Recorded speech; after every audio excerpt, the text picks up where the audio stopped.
Well, good morning and welcome to Current Agenda. It's been a wonderful week, a week of downpours. The storms haven't been limited only to the weather. I mean, if you've been paying attention to the political climate, the government climate, you realize that we have had legal tender rows. We've had storms brewing around free speech. Now, all of this has reignited a very interesting debate. Where is the line between public order and political intimidation or persecution? As always, we will methodically in this morning, we'll go through a period to go through every entire dossier of topics on this program. Sit back and be part of our discussions. So I start. As we all know, a 3-member panel of the Court of Appeal has shaken the foundations of Ghana's banking sector cleanup. In a unanimous decision, the court overturned the Bank of Ghana's 2019 revocation of the GN Savings and Loans Company Limited's license, calling the central bank's move unfair and unreasonable. The judges went further. They ordered the receiver to hand possession, management, and control of the company back to its shareholders. Now with this, both the August 2019 revocation and the January 2024 High Court ruling that backed it has been quashed. This by far may be the biggest legal blow yet to Ghana's controversial financial sector cleanup. Between 2018 and 2019, if you remember, banks, savings and loans, and microfinance institutions, including some finance houses, fell in quick succession. Thousands of jobs vanished, customers were left stranded, and today, with this ruling, what does it mean?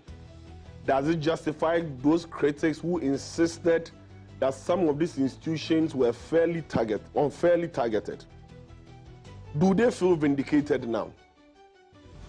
For others, this raises harder questions. Could this unlock a wave of compensation claims and lawsuits from other collapsed firms? Or is this government's way of trying to correct past wrongs? Or simply, is it cashing in on its campaign promises? While the banking sector reels, another debate is flaring. Free speech versus political persecution. We've heard of MPP's Bono Regional Chairman Kwame Bafo, popularly known as Abronye DC, that he was arrested allegedly for spreading false news.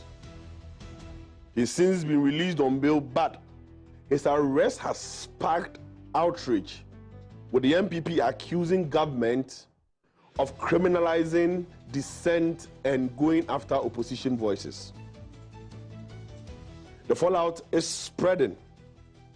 The party has petitioned the diplomatic community, and in a separate move, a private legal practitioner and a citizen, Austin Kwabram Brako Powers, has taken sections 2081 and 282 of the Criminal Offences Act to the Supreme Court for interpretation. He argues that those provisions criminalizes statements likely to cause fear and alarm. He still argues that the law chokes free speech. It chokes media freedom, and at the same time, the presumption of innocence is not respected. Critics are asking a very sharp question. Is the law being used to silence opponents and intimidate dissent? This is what we'll discuss this morning on Current Agenda. As usual, we are your Saturday morning companion, where we bring the issues to your table to interrogate and help shape national discourse, shape the democracy, shape our justice system, and plunge together ourselves into a good economic future. As usual, Current Agenda is sponsored by Bank of Africa and the NPA. Bank of Africa says that if you have any information you need to update, visit any of its branches and make your updates so that they would have up to or current information about you to present to you customized and tailor-made products. The National Petroleum Authority also says if you visit any fuel station or any gas station and you are met with poor customer service or the quality of fuel you procure is not up to standard or even the quantity does not meet what is expected, there's no reason you argue with them. Just walk to any of their regional offices or national office along the N1 highway Ajoulu and make your complaint. After the break, we'll have a one-on-one with the MD for the Metro Mass Transit to discuss issues bordering on transportation in the capital city and other places. If you recall, some weeks ago in our going through the reflections, we touched on how we expect the 100 buses that had come to improve on the situation. We'll hear from him whether this has happened, knowing that the Vice President launched these buses recently. What is the plan? How do we intend to integrate this into the already existing fleet? And other developments, what the plan is for the future. We'll discuss this with the MD of the Metro Mass Transit. We'll be right back after this break.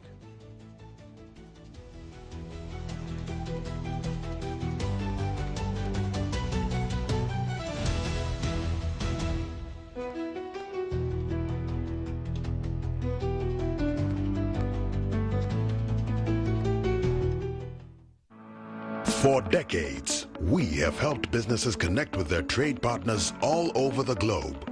From Ghana to Burkina Faso, Côte d'Ivoire, Benin, Togo, Senegal, China, Morocco, France, Netherlands, and many other countries. We have made it possible to bring Ghana to the world. We have brought small and medium businesses closer to their customers across the regions in Ghana with our SME support facilities. We have brought relief and smiles to the faces of families with our employee personal loans. With our cutting-edge technology and digital support, we take the burden of complex thinking off you, making life simple. That is who we are, as close as a partner. Bank of Africa. We are indeed the African bank with the global reach. Stay back and stay safe. The National Petroleum Authority is cautioning the public to desist from scooping or fetching fuel from overturned fuel tankers at accident scenes. Do not get closer to the scene in an attempt to take videos or pictures. Inhaling the petroleum product is detrimental to your health. Worst of all, petroleum products are volatile and highly flammable, and a small spark can trigger a catastrophic explosion, causing deaths and loss of property. Call the Ghana Fire Service or Ghana Police personnel to handle the scene, or reach the National Petroleum Authority's contact center on 0302 550 380. Your life is worth more than a gallon of fuel. This Save a Life campaign is from the National Petroleum Authority.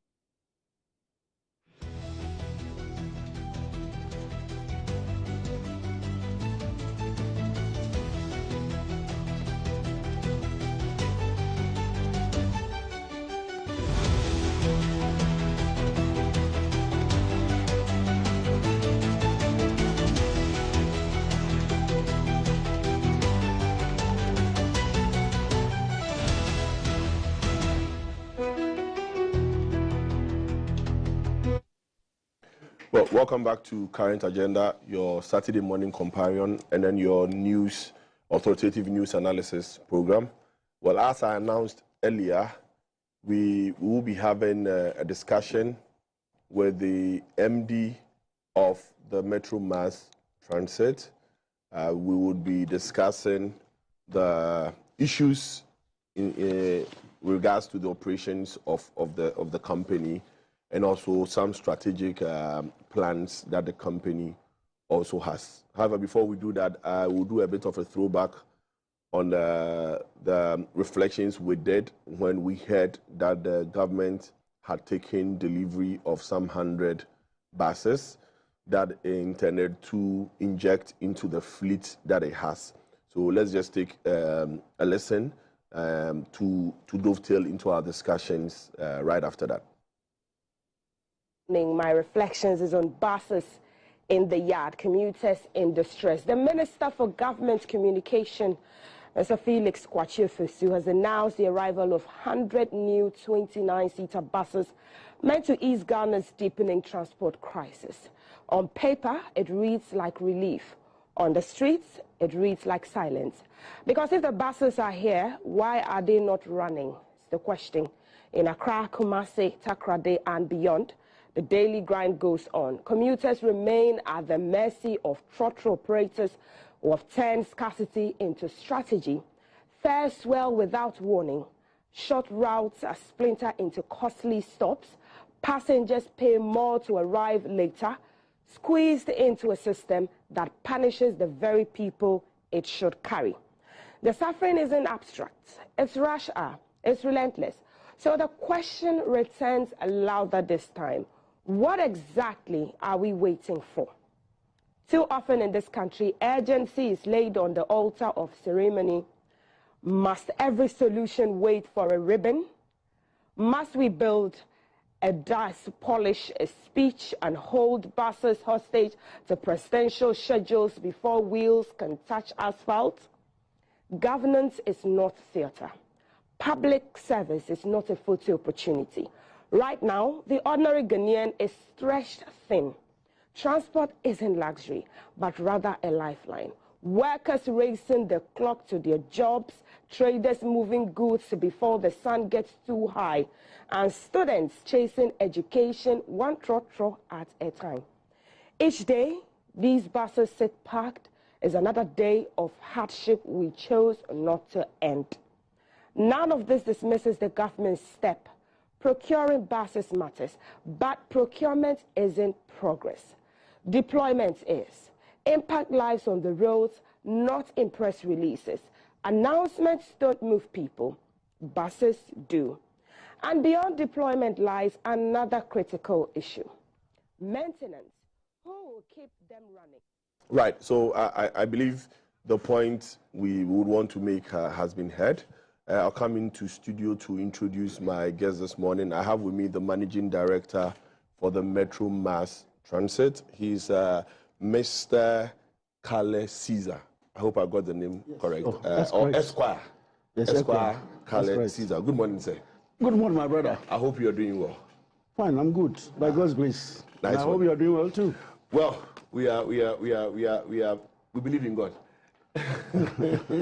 We believe in God. Anyway, so how is Metro Mass doing? Well, Metro Mass is doing well. We do know that some time ago, Metro Mass operations or services became a topical issue because the company was just going down day by day in terms of its fleet size and in terms of its services. And so that was the main challenge we needed to confront with when we were actually given the responsibility to oversee the activities of Metro Mass. And today I can say with pride that the narrative has changed.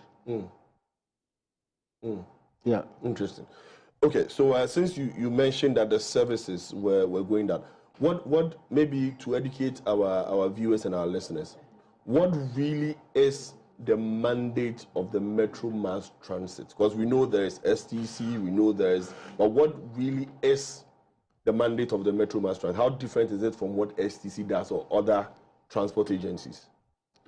Metro Mass is actually a public intervention transport system. The mandate of the company is to provide mass transport services to the people of this country. When I say mass transport services, it means that we are supposed to provide intra and intercity transport services. Inter means from maybe, let's take it from the bigger cities to the other cities, from district to another district, from region to another region, just across the country. That gives you the intercity services. Then intra, when you take Accra, for instance, the metropolis is within, providing services within the metropolis and the bigger cities and the, all the regions in the country. That is the intra. So if you have bus services within Accra and this enclave, that is the intra-city services. Right. And so the mandate stipulates strictly that we should do that, and also to ensure that we serve the underserved communities, around the country. Remember, in this country, we have so many communities, especially the rural communities, that the private sector, the private transport operators will not want to ply, simply because of maybe the road, the nature of the road, and the nature of the place. So they leave those places unserved. And many of those our people there do not get transport services, how to even cut their foodstuff and other things to come to the markets or city centers or the market centers to sell. They cannot get services. Right. So the mandate also stipulated that we should ensure that we bridge that gap where transport services are not going. And another important issue too is Metro Mass is supposed to also, provide employment opportunities. So as we try to serve the people of this country, we need to also be conscious of the fact that we need to provide, job opportunities to the teeming youth of this country. So these were the major considerations that were actually taken when Metro Mass was established. Okay. When you mention intercity, because I noticed also that I might be wrong, but STC also does, we have STC intercity. Does it not conflict? It doesn't conflict. You see, STC STC do only inter. They go on long distance routes. Right. But you see, if you go to maybe, let's take here, for instance, this is the region. Yeah. From here to Ada. Yeah. It's from here to the Ada. It's not intracity. Yes. Accra to Eastern region. Greater Accra to Eastern region. Yes. Yes. What is themselves? STC do not do those short distances. Okay. Maybe if of late they are doing that. But Metro Mass, we do those long distances as well. Then now also do trot within the regions. The regions. Okay. And also between districts and districts. From the district capital to the regional capital. That it keeps you, yes. Right. So that is how our operations are. So currently, how many routes does the Metro Mass Transit ply? Traditionally, we are supposed to be operating about 385 routes. But sadly, because our machines or our equipment we are using have dwindled down all-time low, I mean the fleet size, we are only operating just about 80 routes or routes. Out of the 387? Yes. Have we ever operated a 387 before? Have we ever? Has there ever been a point in time that we were active on each of these routes? Precisely. If we had never done that, we wouldn't have known the routes that we are supposed to operate. Okay. Because when Metro Mass actually was started by His Excellency President Kufuor at the time, yes, they started with some small fleet. At a point, maybe after a year, going to 2 years thereabout, the fleet size increased up to 1,000 plus. Even during NDC 1 period, Metro Mass had close to 1,500 or so buses. And so when all those buses were there, or when the company was having, was well, retooled, all these routes were actually routed. So at a point, we had almost close to 1,500 fleets. Yes. After today, how many fleets do we have? Or after the time you took over? When I took over, in fact, I was bequeathed with just 461. Now, out of that, we had 119 buses that were serviceable. And we had 227 completely unserviceable. 119 serviceable. Serviceable here means it's movable and operational. Yes. Okay, no, sorry, not 119, 98. So 98 were movable and operational. No, not 98 were serviceable. Serviceable means that and it can be repaired. They were packed, okay, and can be repaired. Can be repaired. And I said 227 unserviceable. You can't repair them. Okay, so 98 plus 227. Yes. Out of, so the rest will be what were actually operational. Yes. So how many were operational? Operational was 136. Okay. Even on the 136, that means that you can move all those 136 because of maintenance and all those things. So averagely, we route just 115. Averagely, out of the 136. Yes. Out of the 136, we actually, were given. We realized that you couldn't even route them all because of maintenance and maintenance demand. Some were just tied, some brakes and all those things, and because of that, they were packed. So they were part of the 136 fleet. And so because of that, every day you can just route 115. Sometimes you can even route just 80 or 90 or 100, because a time will come, you will have about 8 or so cars breaking down at the same time from different parts of the country. Okay. Some maybe with having the braking system, or some having some ties, and some springs, or all those things, or hop. And so for now, the range I've given you, the average range, the 115 I've given you, is what we can route. So sometimes we can route between 100 and the 115. You mentioned earlier, as part of your mandate, that you were supposed to help improve unemployment and jobs. How many permanent employees do you have as of today? We have over 1,500 employees. So you're saying that the operations of 86 buses is used to pay salaries and other benefits for 1,000+ employees? That is the magic of it, because you see, if we take the international standards, it's supposed to be that 6 employees should depend on 1 bus. That's 6:1. Today, as we speak, we are doing about 13:1. About 13 workers are dependent on only 1 bus, which is against the international standard. And the magic of it is what you are just asking. You see, to be very sincere with you, transport is a very lucrative business. If transport operation is done very well, okay, it won't be a misnomer. But when we have a situation that your revenue mobilization doesn't follow the right, prescription, you end up by having so much of the revenue being mobilized, ending into some staff's pocket. Then just the rest coming to the kitty. When we came, that was one of the major challenge. The major challenge was that even the workers were not paid at the same time. There were so many arrears.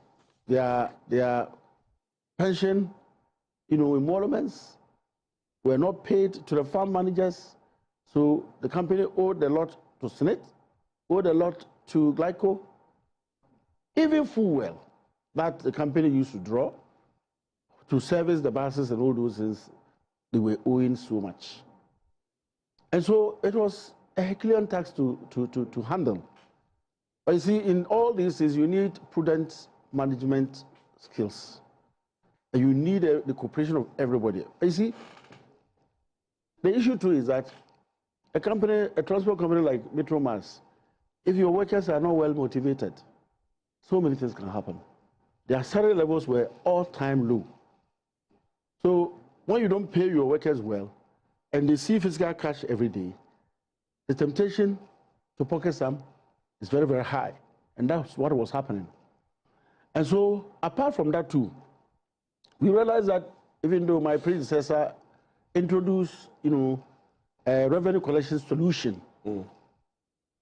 But it was not fully implemented. It was just about 40-50%, implementation stage. And so we needed to also intensify that because, you see, the human being is funny. If you touch the human being with physical things you don't want him to touch, over time, he may be tempted to go near it. So if conductors collect physical cash and his salary or her salary is very small, what do you think he will do? For instance, when we came, a conductor's pay was 770 Ghana cedis. 770 Ghana cedis. That's gross. Gross.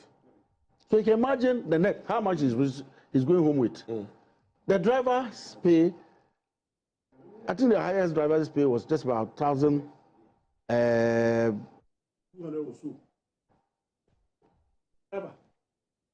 Wow. So, and these are the people who actually mobilize. They mobilize the revenue for the company. So what? I mean, you said that your predecessor put in some measures to improve on revenue generation, which was about 50% implemented. So since you came, what happened? It was just about 45%. Okay, so since you came, have you continued with the other 65? Yes, so that's what I'm coming to. Okay. So there was the urgent need to ensure that we actually cover the rest of the percentage. We actually work to ensure that revenue being collected is 100% automated. But as I speak to you, we are just about 95-98% automation of our revenue collection, which means that all our revenue collection is through e-cash. You can't, the conductor will not be giving physical, cash. Now if we pick Metro Mass, we pay through Momo or card? Oh, yes.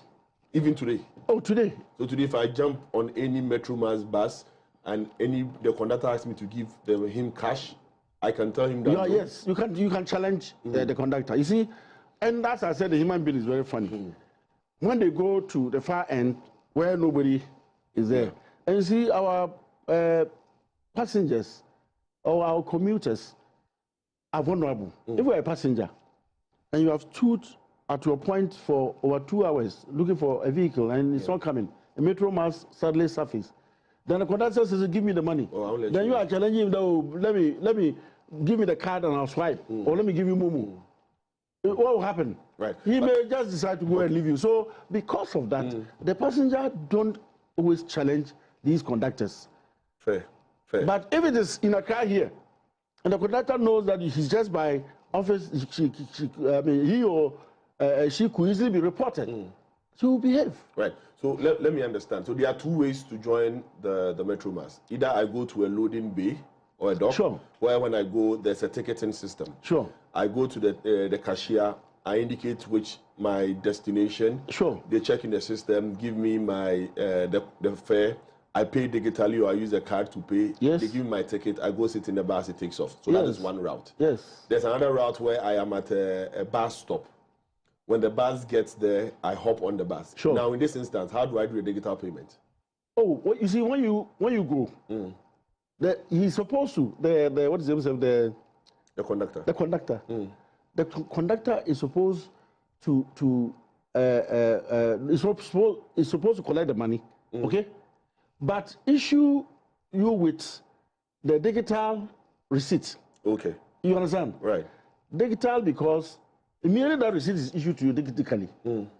It reflects on our system that she has collected the money, so you can packet it. Okay. You understand? Okay. But if it's not, they don't give you a digital receipt, and it's just any ordinary receipt. It can't reflect. Okay. So you can easily packet the money. So now the obligation is now being placed on the passenger to insist on a digital receipt. Oh, yes. So which means that if I do not insist, that conductor gets to pocket the money. Yes. So that's still a leakage we need to solve. Oh, yes. So these are the leakages that actually has affected the company over the years. So, but when we came and we actually tried and bridge the gap, the revenue mobilization or revenue collection shut up. Right. Because when we came, our predecessors were mobilizing between 8 to 9 million a month. Today we collect over 40 million a month. On the 87 buses? Yes. Meaning if we have our I'm not saying, don't quote me wrong, I'm not saying 87 buses. Okay. I'll give you a range. Okay. That because of maintenance and all those things. So let's say 115 buses. Yes, sometimes it will go down, other time it will come up. Yeah, so just on the same, even lower. Our predecessors were using over 140 buses on road, right? Averagely, and we were mobilizing. I mean that low, what's the revenue? Right. But we are using lowest because see, some of the buses have outlived their useful operations period, and so the maintenance cost is high. Right. That is why we actually had to cry to government for this kind of intervention to happen. And I do know that with the, reception of these buses, we are going to have more, So at least be once you've mentioned the new buses, what's the plan for the new buses? Are they to add to the number, or they are supposed to replace the ones that are costing you more maintenance cost? Oh, the new buses are supposed to you are augment the fleet that we have. Right. And as I said, we are using fleet that are over 10 years. Some are 13 years. These new buses are not just for maybe Accra. They are going to be deployed across the country. Because people, sometimes I always laugh when people sit in Accra here and they talk as if, lack of transport services is only happening in Accra. It happens everywhere. And it's even worse in rural communities. Somebody wants to travel to the city center and for 2 days, he has no transport. Don't you see that one is worse than somebody just standing at KJT or standing at Cycle here to get Trotro to go home and maybe spend about 2 or 3 hours. You look at it too. Somebody in my village or in Garu, he wants to travel from Garu to maybe Bolga for 2 days. He has not had any transport service. Have you seen the situation? And so these buses that have come, per our mandate, we are not supposed to just say because Greater Accra is scrambling for buses every day, everything should be put here. No. We are going to serve all the routes, critical routes, where the people of this country, not any fault of theirs, are maybe located at that point, need transport services. And my brother, you should also appreciate that, see, globally, transport service is a catalyst to economic development. It's a catalyst to every economic growth. And so if you don't have efficient, available, effective transport system, the country will continue to suffer. You wait, but for the intervention of government coming into transport services, it was only just private sector. This country will not be like us we are seeing today.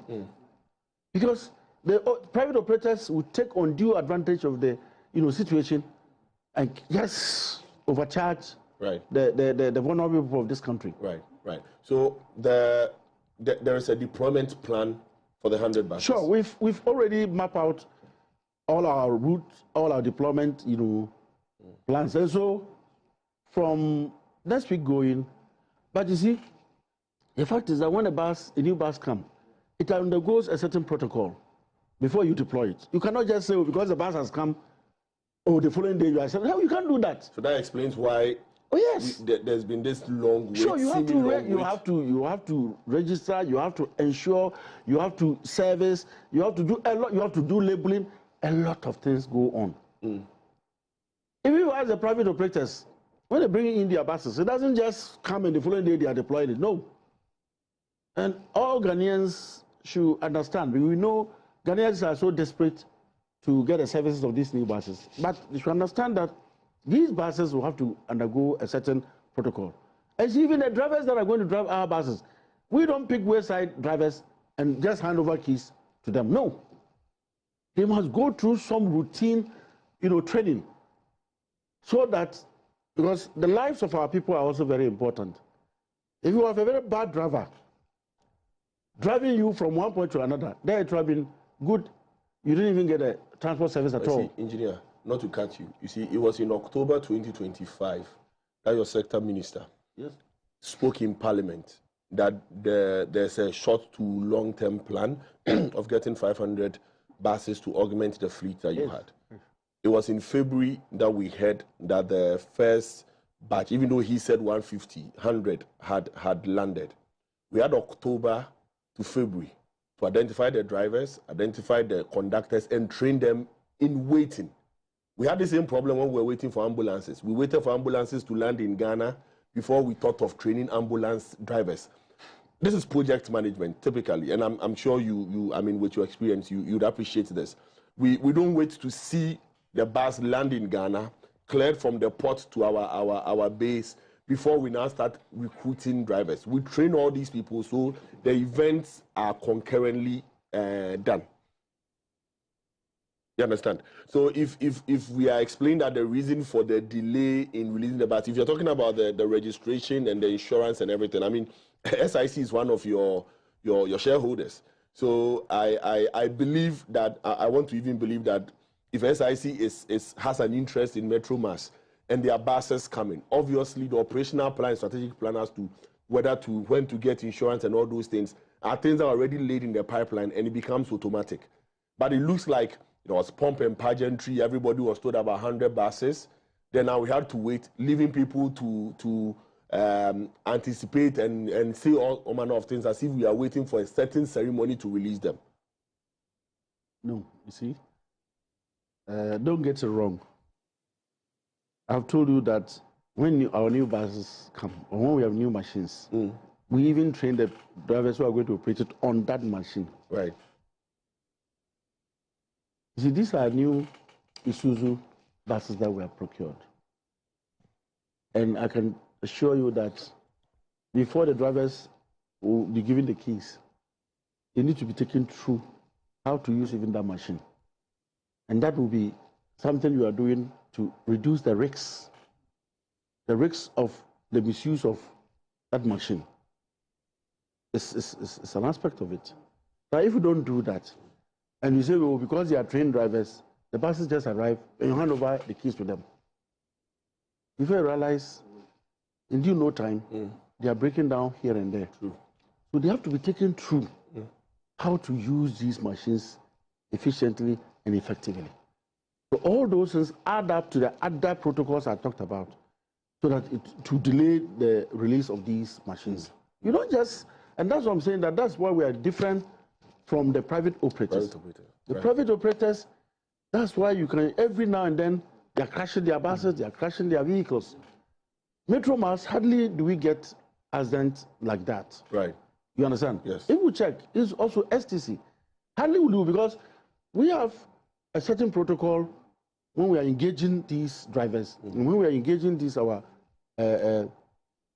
conductors and employees. Right. So because of that, they're able to give up their best. Okay. And we don't want a situation where our buses will be crashing. Okay. That's fair. or getting accidents frequently. So we need to actually, as much as we think of serving the people expeditiously, we must also be thinking about their lives. True. Well, this 100, you said that there's a deployment plan. Are you looking more at intercity or intracity for this 100? Or it's a mixture? It's a mixture, as I told you. You see, and if you look at it, this is even just 29-seater. Yeah. Okay? And the 29-seater is not always suitable for intracity. Why? Because you look at the occupancy. And remember, you are not just buying the bus to come and serve the people of this country, and just like that. So that when it spoils, we'll go and be looking for money again to come and, go and buy buses to come and serve the people of this country. You must break even so that you can even use that to replace the aging ones. True. But when you use this, 29-seater, you wouldn't be able to break even in the shortest possible time. That is if you are doing it for intra. So you need a high occupancy one, like 45-seater, 50-seater, or even maybe 30-seater, but where people can even stand for shorter distances.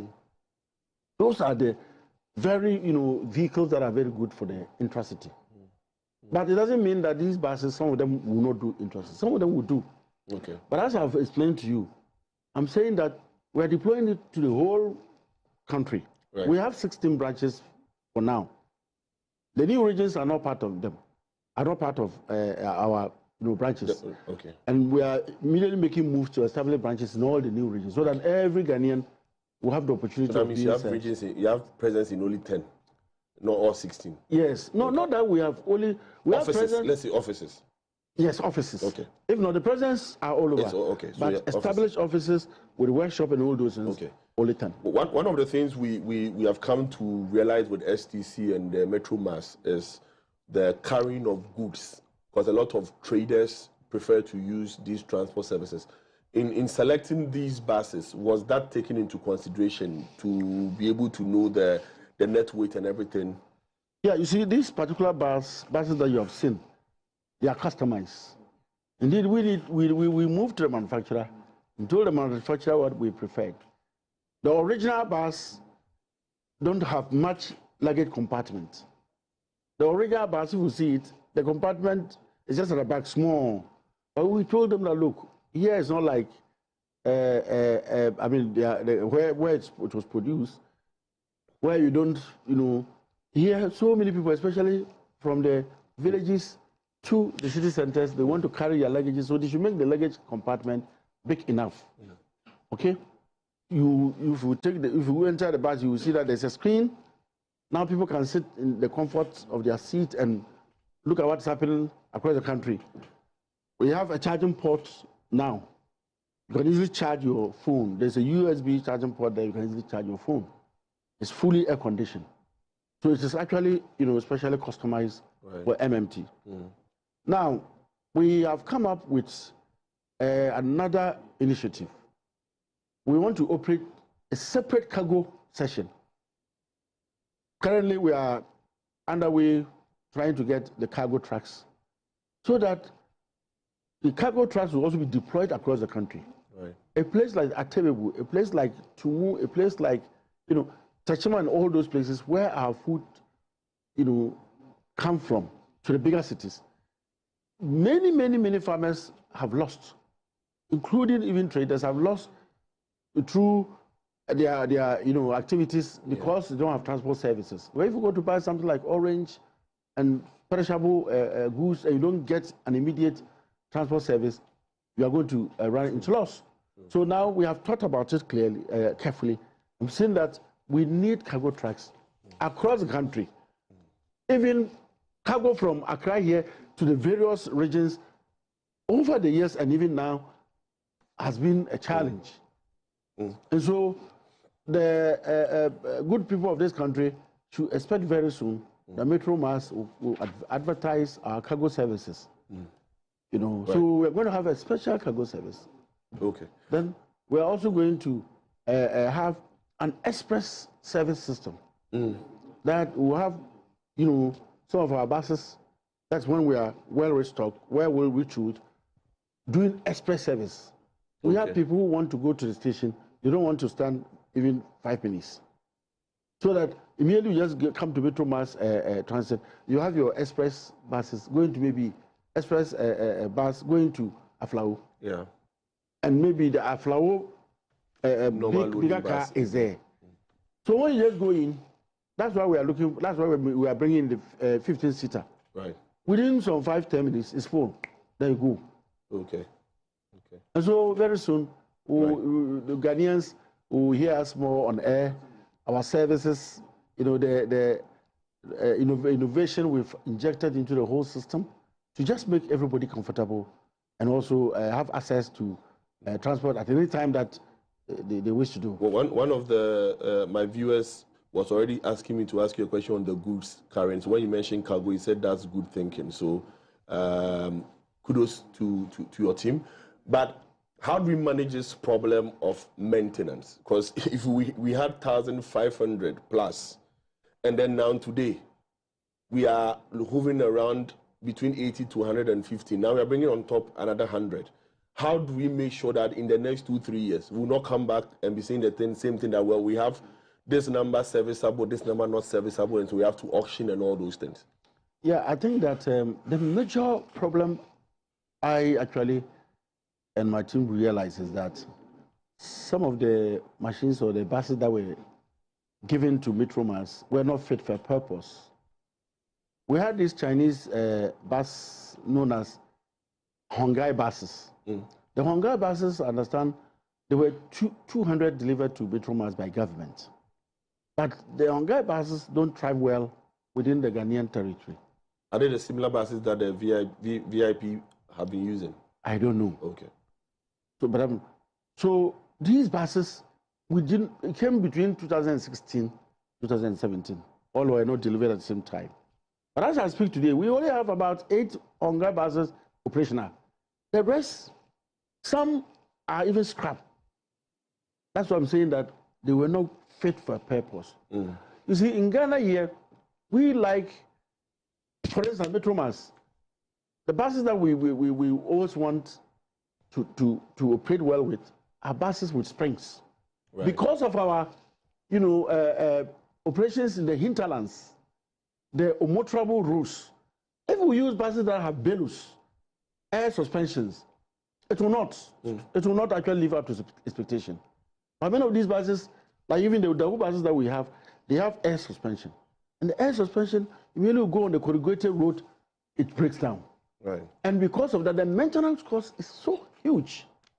So many of the buses that came, yes, were not fit for purpose. In fact, the buses that have sustained the company up to now are the VDL, with the DAF engine buses. Right. They have sustained the company till today as we speak. And these are the VDL that President Kufuor got in, because VDL was the one under the Belgian concessionary. Sure. They are the robust buses that, in fact, that can thrive very well in our country here. Right. But the Ghanaian commuter or the passenger taste over time has changed. Those days, no Ghanaian bothered about when you enter a bus, there's no air condition. Especially those even from the rural folk. They were good to go with any other bus, provided they can sit comfortably in the car. But today, many people want bus, or they want transport that have at least air condition. So that when you are traveling from your village to the bigger city center, a program, you don't get there and you have to go and change your clothing. And so that's why all our prescription now, all buses that are coming, should be fitted with air conditioning. So government is pushing or is preaching a PPP arrangement across. Yeah, sure. Private partnership. Is Metromas open to similar collaborations where individuals who own buses can come, rent or lease the buses to Metromas for you to augment or add to your fleet, run them? At the end of the period, you pay the person a certain commission. I mean, whatever arrangement. Are you open to such collaborations? In fact, this collaboration or this arrangement you are talking about is known as alliance. Alliance is where the vendor or the supplier brings the machine to you and say, take it, operate it. Every month I'll pay you a certain percentage, that you'll be responsible for maintenance and all those things. That is alliance. We don't do alliance. But I know my sister company, STC, do alliance.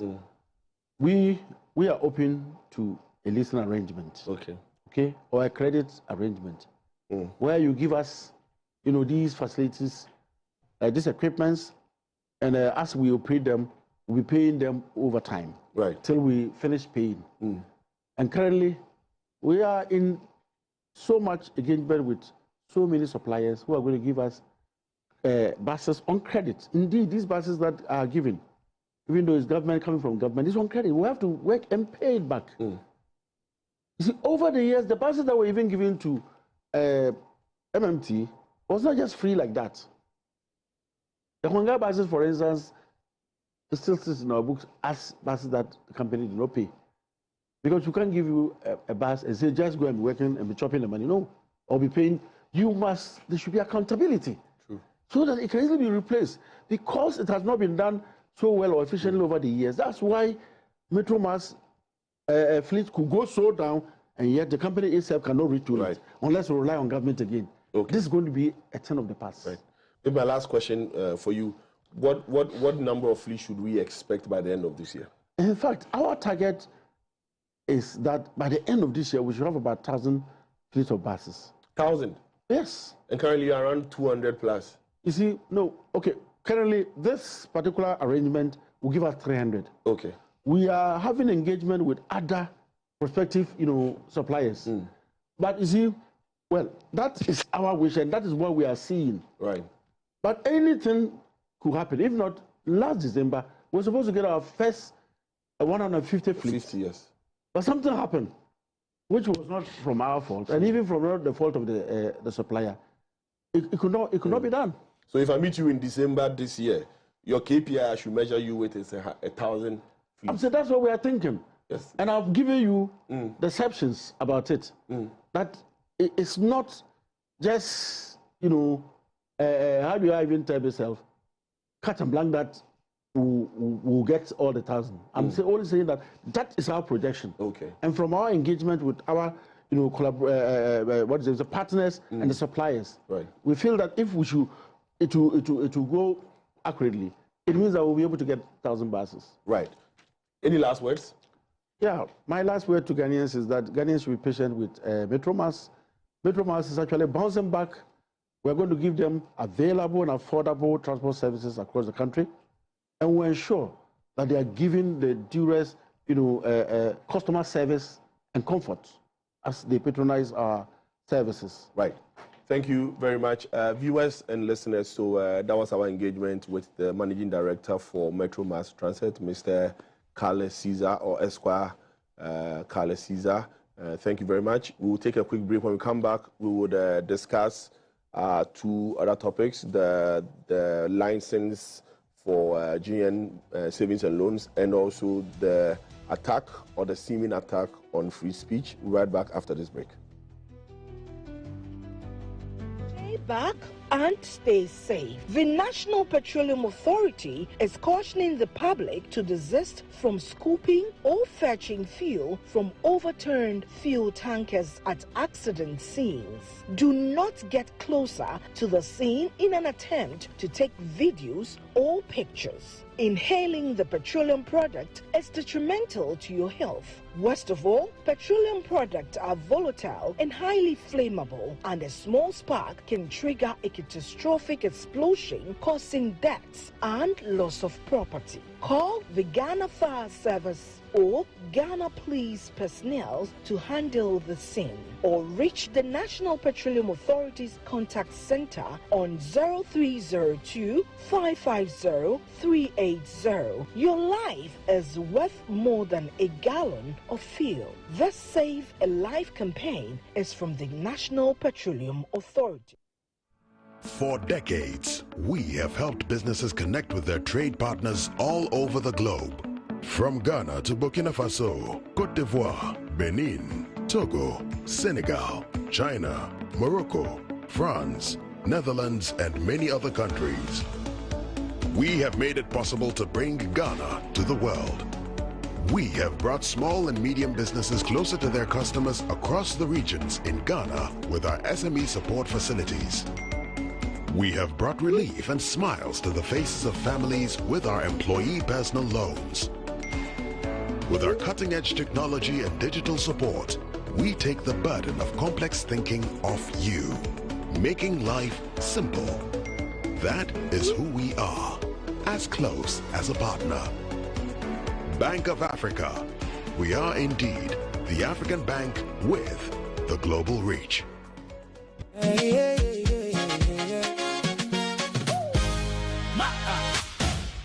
Morning time, the pot is ready. Mama cook it nice and steady. Call your people, call your crew. Oba spaghetti made for you. Come chop, come chop. Everybody chop. Oba on my table, we no go stop. Come chop, come chop. Everybody chop. Oba on my table, we no go stop. Everybody chop. Oba. This advert is FDA approved. The placenta can prematurely separate from the womb. Babies actually develop their hearing by 7 months in utero. While they are in the womb? Yes. Tetracycline. It gets to stain your child's teeth, and you wonder why my babies have yellow teeth. Some of them are very active, and then people say this child is a very bad child, is so naughty, but they probably have a problem. I don't think a man can prove his fertility. It's a woman who usually can't prove the fertility by carrying pregnant, unless there's a DNA test. Fruits of the Womb, showing this and every Sunday at 3 p.m. on GTV. Fruits of the Womb is brought to you by the National Health Insurance Authority. It's the FIFA World Cup, USA, Canada, and Mexico 2026. The euphoria is mounting due to the expanded format, the countries hosting it, and of course, the stars to parade at the biggest world sporting event. The Road to the World Cup show is here to answer all your questions about the qualification format, the rationale behind the expansion in participating countries, and all other information around the FIFA World Cup 2026. Catch the Road to the FIFA World Cup 2026 show live on GTV Sports Plus every Tuesday, Thursday and Friday at 8 p.m. Seasoned sports stakeholders and stars will be engaged on the show to serve you the best FIFA World Cup details on the Road to the FIFA World Cup 2026 show. Remember, it's Tuesdays, Thursdays and Fridays at 8 p.m. Don't miss out.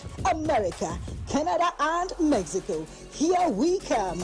Brought to you by Hisense.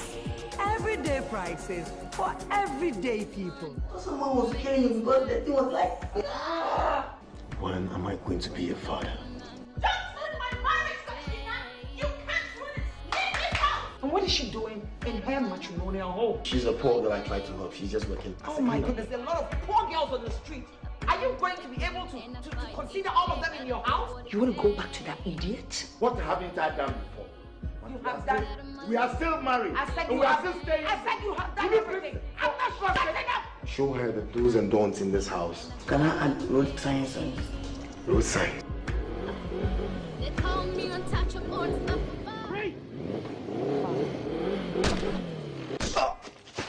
Devil under my pillow.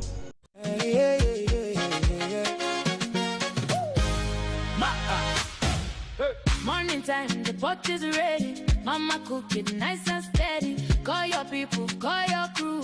Over spaghetti made for you. Come chop, come chop. Everybody chop. Over on my table, we no go stop. Come chop. Everybody chop. Over on my table, we no go stop. Everybody chop. Over. This advert is FDA approved. The placenta can prematurely separate from the womb. Babies actually develop their hearing by 7 months in utero. While they are in the womb? Yes. Tetracycline. It gets to stain your child's teeth, and you wonder Why my baby have yellow teeth. Some of them are very active. And then people say, this child is a very bad child, it's so naughty. But they probably have a problem. I don't think a man can prove his fertility. It's a woman who usually can't prove the fertility by carrying pregnant, unless there's a DNA test. Fruits of the Womb, showing this and every Sunday at 3 p.m. on GTV. Fruits of the Womb is brought to you by the National Health Insurance Authority.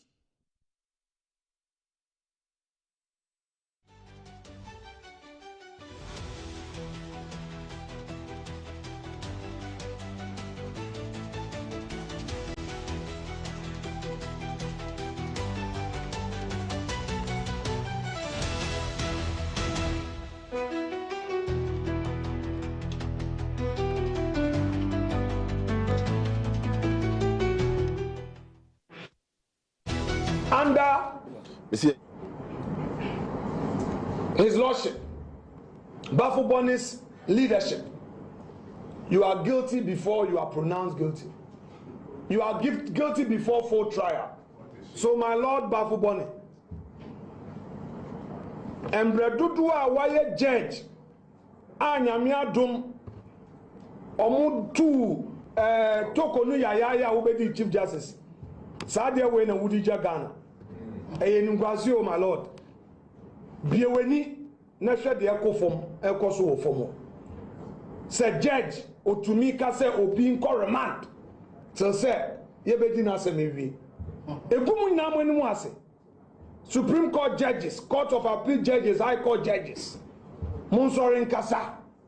na de ekoso no egum na mo animu ase eye de mo a mo begum hu fi no ye mpampa mo ye be kasa mo pe amoro manding mo pe mo ka contempt na mo fa yenko prison ye be ko inso ye na nanu mo mo de party be bo ase no they went through similar ordeal and never broke them. At every turn, the scales have tilted not towards the protection of liberty, but toward its curtailment. A court that allows itself to become a tool for silencing political opponents has ceased to be a guardian of liberty. It has become a participant in its destruction. A judge who surrenders to fear and becomes a timorous soul, too intimidated to defend the Constitution and the rights it protects, is no longer a judge. He has become an instrument of the powerful.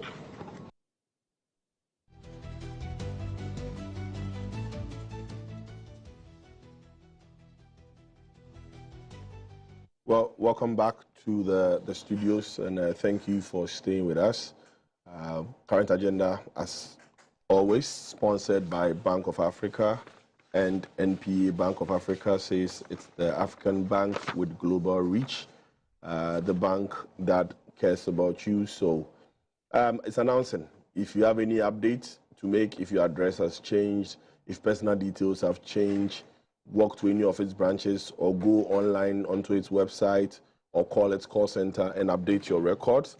Once your information is updated, they will be able to find tailor-made products that meets your need and bring it to your doorstep. The NPA also says that if you have been served poor quality fuel or the quantity is not as expected, or if you believe that you did not receive good customer service at any fuel station, don't fuss, don't argue with them, don't fight with them.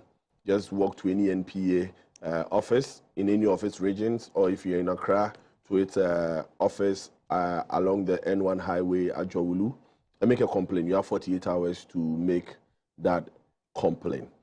In studio with me this morning to discuss the issues for the next 2 hours, I believe.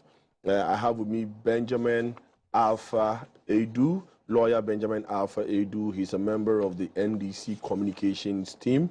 Which one do you like, Ben or Alpha? Alpha. Okay. Yeah.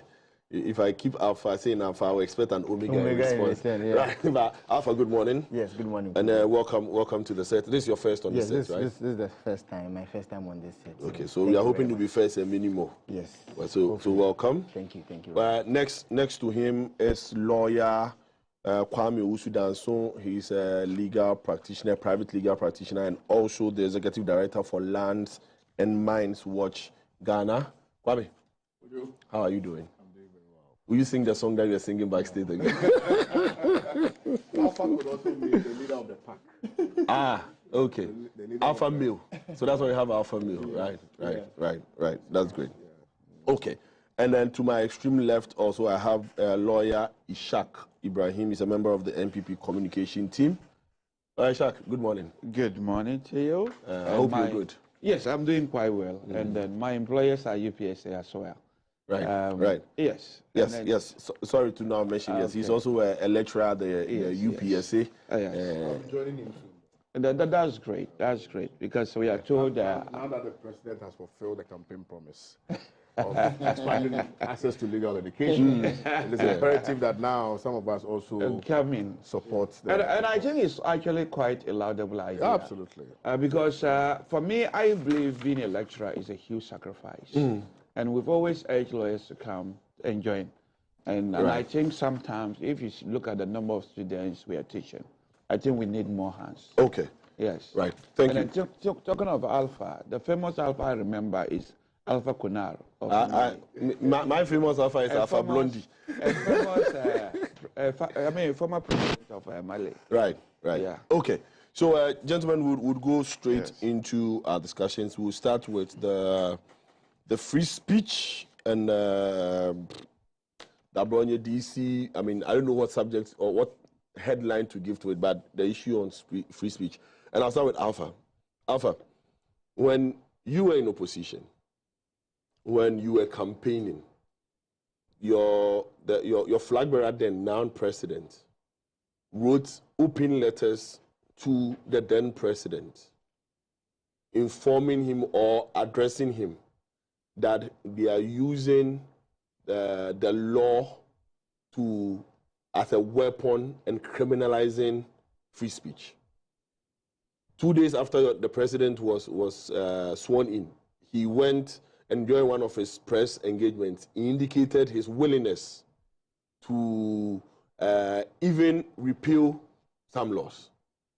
Now, from nowhere, it appears that what you were crying against, now you are actually in favor of it, and you are even doing it more. And in fact,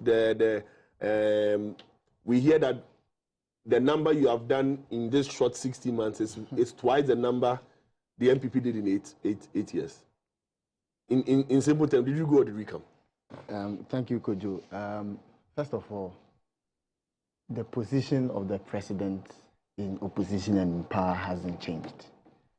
This president, President Mahama, has been an avant-garde, somebody at the forefront of the protection of freedoms of people, especially the right to free speech. And those criticisms leveled against the former government are as valid as they are today. And KOJO, if you have checked the commentary on this, especially from government communicators, you hardly find government communicators justifying some of these arrests as something that is tenable. You hardly find that. What the discussion has always been is to question the duplicity, all right, and the moral authority that the MPP especially has in accusing this government of the abuse of the freedoms of, free speech and all of that. That is essentially what it is, because I think that many people believe that those who want to tout and enjoy the freedom of speech, which is part of our democratic fiber, must themselves be also ready to account for their stewardship when they were given the reins of this country to manage and protect freedoms of people. But I do not think, as a very personal position, that we should engage in this revisionist exercise where when these incidents are cited, then we go back and mention the several incidents that happened under the MPP. Indeed, if we are to go by that exercise, it will become clear that under the MPP, there was a wanton abuse of free speech in proportions that is in excess, more than what is happening under this administration. But I don't think that we should go there. There should not be a comparison of who did more than what. And that's why I find the statement put out by the Media Foundation for West Africa not in proper context or misleading as far as this government. Because it contradicts what you are saying. This government's overall handling of free speech, freedom of speech is concerned. Look, the observable data, right, empirical data on the right of freedom of expression of free speech is what the Reporters Without Borders do annually. Reporters Without Borders is a global institution that ranks countries based on Press Freedom Index. Right. Now, they normally put 5 main factors in the basket: the legal regime, political regime, security, legislative, sociocultural factors that pertains within a country and how that is supporting the expression of free speech. Those factors are looked at and empirical data is assessed. A qualitative process is undertaken. Not just, isolated event of listing how many numbers. That does not give a true picture, right? Now, the Reporters Without Borders annually issue their report, which has become the basis for measuring, a metric for measuring how a country is performing in terms of free speech, all right? At the very recent publication, or the results, or the report that they issued, Ghana appreciated significantly all right? They collect the data over the year and they release it the following year. So, for example, in 2025, we were 52nd, but that data comes from 2024. Right. In 2026, we have appreciated out of 108 countries, the data suggests that Ghana has moved from 52nd to 39th. The meaning of that is that not the isolated events, but if you pick the general political, legal, legislative, security architecture that enables free speech, this government is handling it well. And you only need to disaggregate the factors that they was used to see that the part that we have appreciated the most is in terms of the security, right?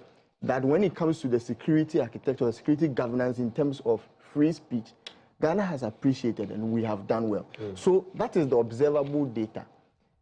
The data means that if you put everything together, this government is doing what is necessary, what is right to protect freedom of speech. And indeed, freedom of speech or freedom of expression as we know it under Article 21 does not, one, mean that that kind of freedom must be exercised limited, unlimited, or without any limitations or any qualification. What has normally been the case is that we usually find some overzealous security agencies or policemen and all of that using these limitations codified in law as a basis for arrest. And for those ones, we have, I think the consensus that we have all had in this discussion is that they must be reined in. And normally the butt of that kind of arrest have been Section 207, Section 208, which is offensive, conducive to the breach of peace. So you say something, they say, oh, this is a conduct offensive to the breach of peace. Or 208, you say something, and they say this is false publication, which is criminal, which are still sitting on our statute books that the police have always used, right? Those are the hotspot or the main issue that we need to discuss and find a way around that. Because I believe that those two provisions, from a legal standpoint, they are so vague and they are not supported by any proper analysis of what a criminal provision should be. Okay? So first of all, we need to put on record that when it comes to the provision of an environment for the expression of free speech, the observable data is in favor of this government. Right. That does not discount these incidents which, people have had cause to condemn. All right?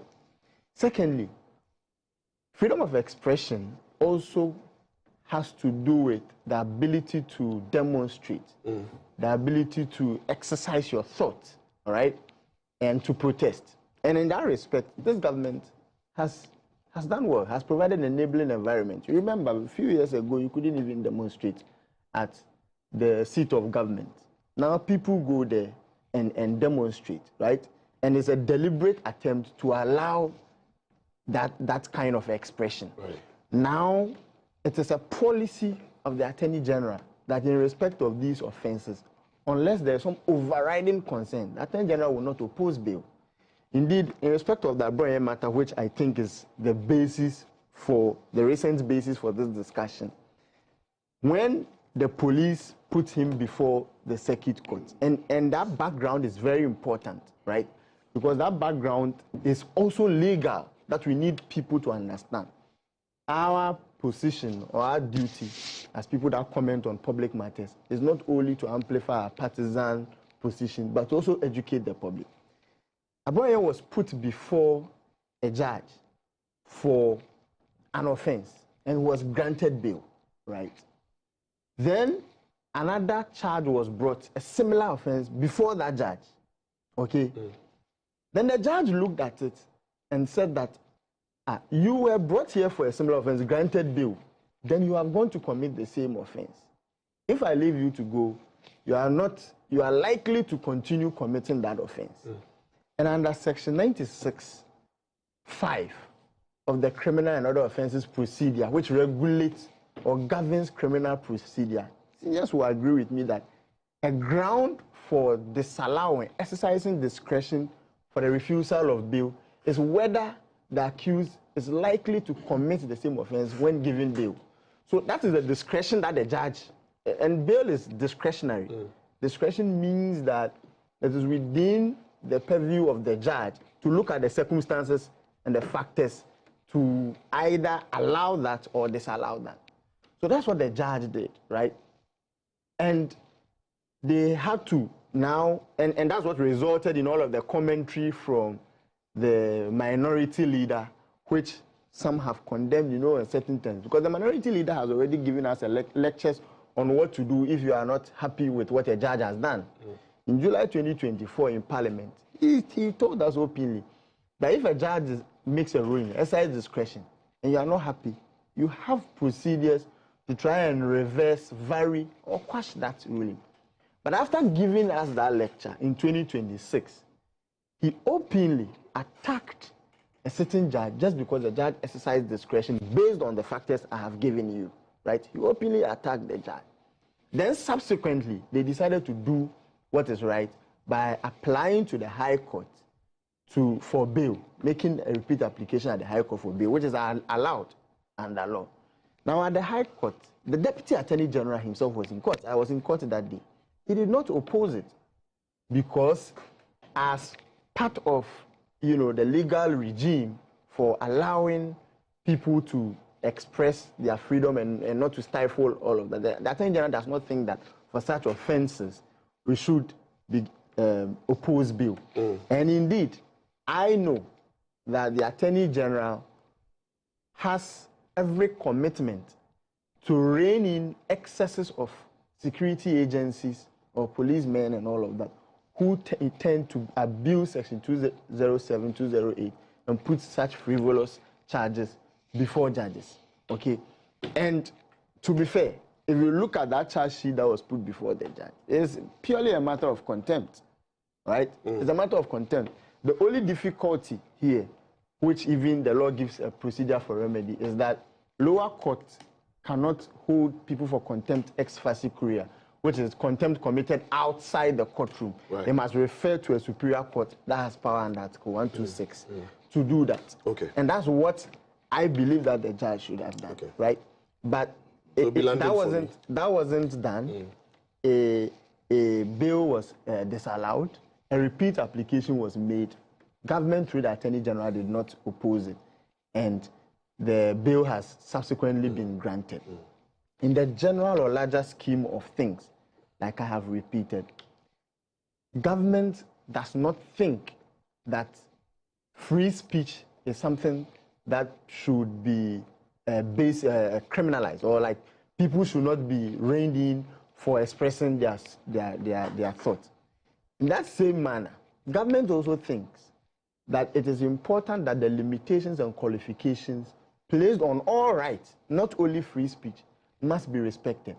If someone says that he is making attempts to kill the president, we should have a national conversation if that is acceptable within the bounds of free speech. We'll come to that bit of the discussion. Let me just land. Okay. Right. If someone says that I have guns or I've seen guns being packaged for transportation to a certain destination, should the security agencies not take an interest? And how do you investigate these matters? I've heard people say that, well, we should assess whether that person can carry out those threats before. How do you assess if that person is not invited for interrogation or arrested? How do you assess? The security agencies just sit in their home, look at the nature of that person and say, this is not a security threat. Right. So it is important that those qualifications are adhered to. It's important that while we all condemn overzealous attempt to use the criminal justice system to sort of, in a high-handed way, punish people for the expression of free thought, we must also, admonish people to be mindful of the limitations and let people understand that freedom of expression also comes with a responsibility. Thank you. Lawyer Ishak, yes. Your party, when you were in government, yes, did similar acts. Okay. There are countless number we can, and Alpha mentioned them. Probably when we are comparing, in his estimation. I said we shouldn't mention them. Yes. Yeah. At the same time. According to him, probably when you compare, yours might pale. Yes. Or theirs might pale. Yes. So why is the opposition New Patriotic Party now all up in arms, making it crying as if this is something new to you, when in actual sense you used similar means to silence critics? Thank you very much. Your question seems to have put chains around me, asking me to be confined within this angle, but allow me the flexibility to come off a bit, and especially to engage in most of the things Alfred has said.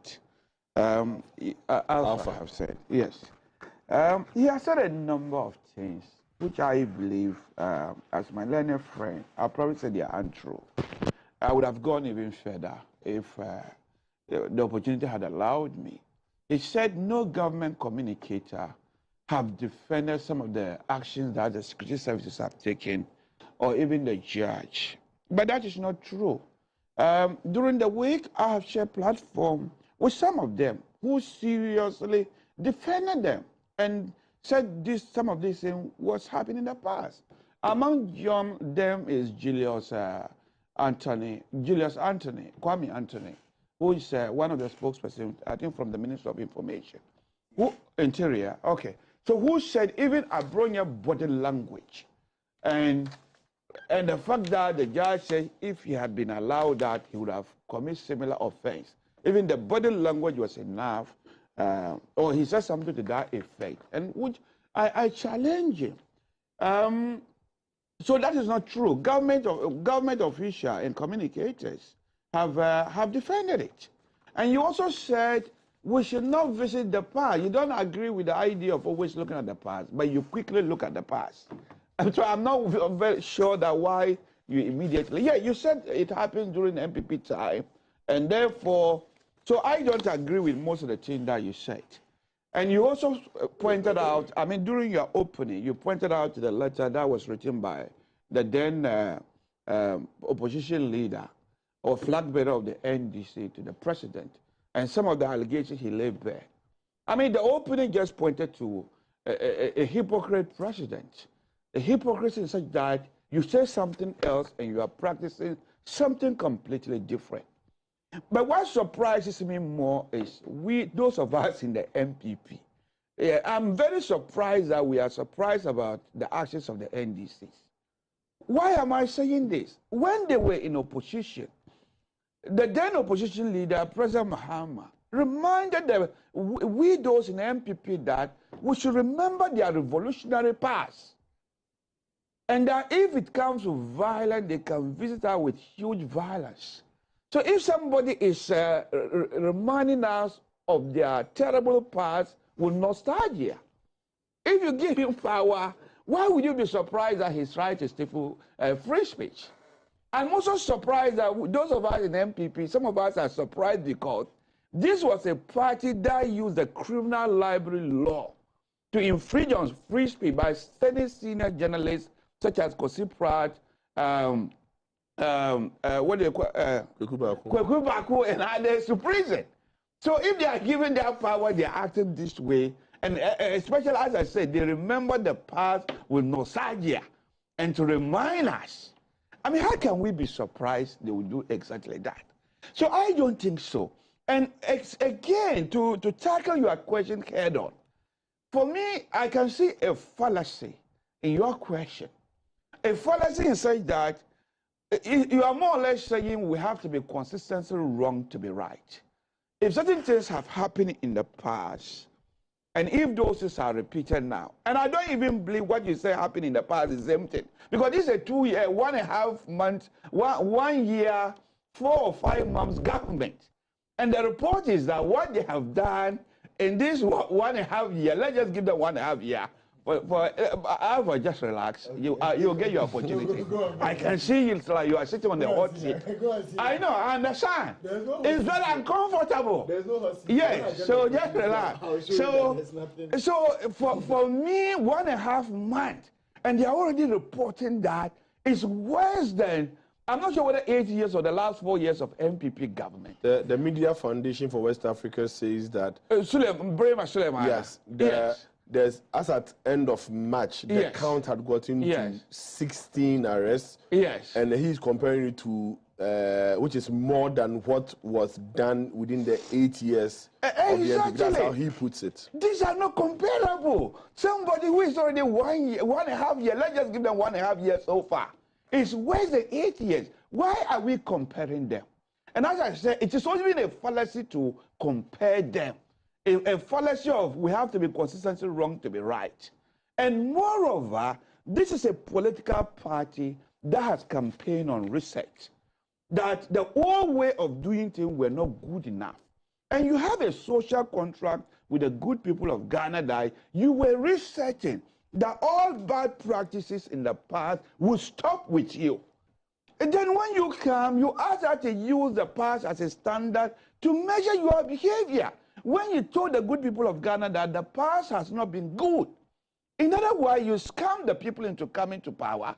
In fact, this is a scam government. Not just when it comes to free speech, every area of government, you have scammed the good people of Ghana. You promised 3 shifts, you are now building 9 markets, and then when they pressure you on the 24 hours economy, you are saying something else altogether, such as Agenda DVLA is open 24 hours, when you should have been providing the 3 shifts you promised the good people of Ghana.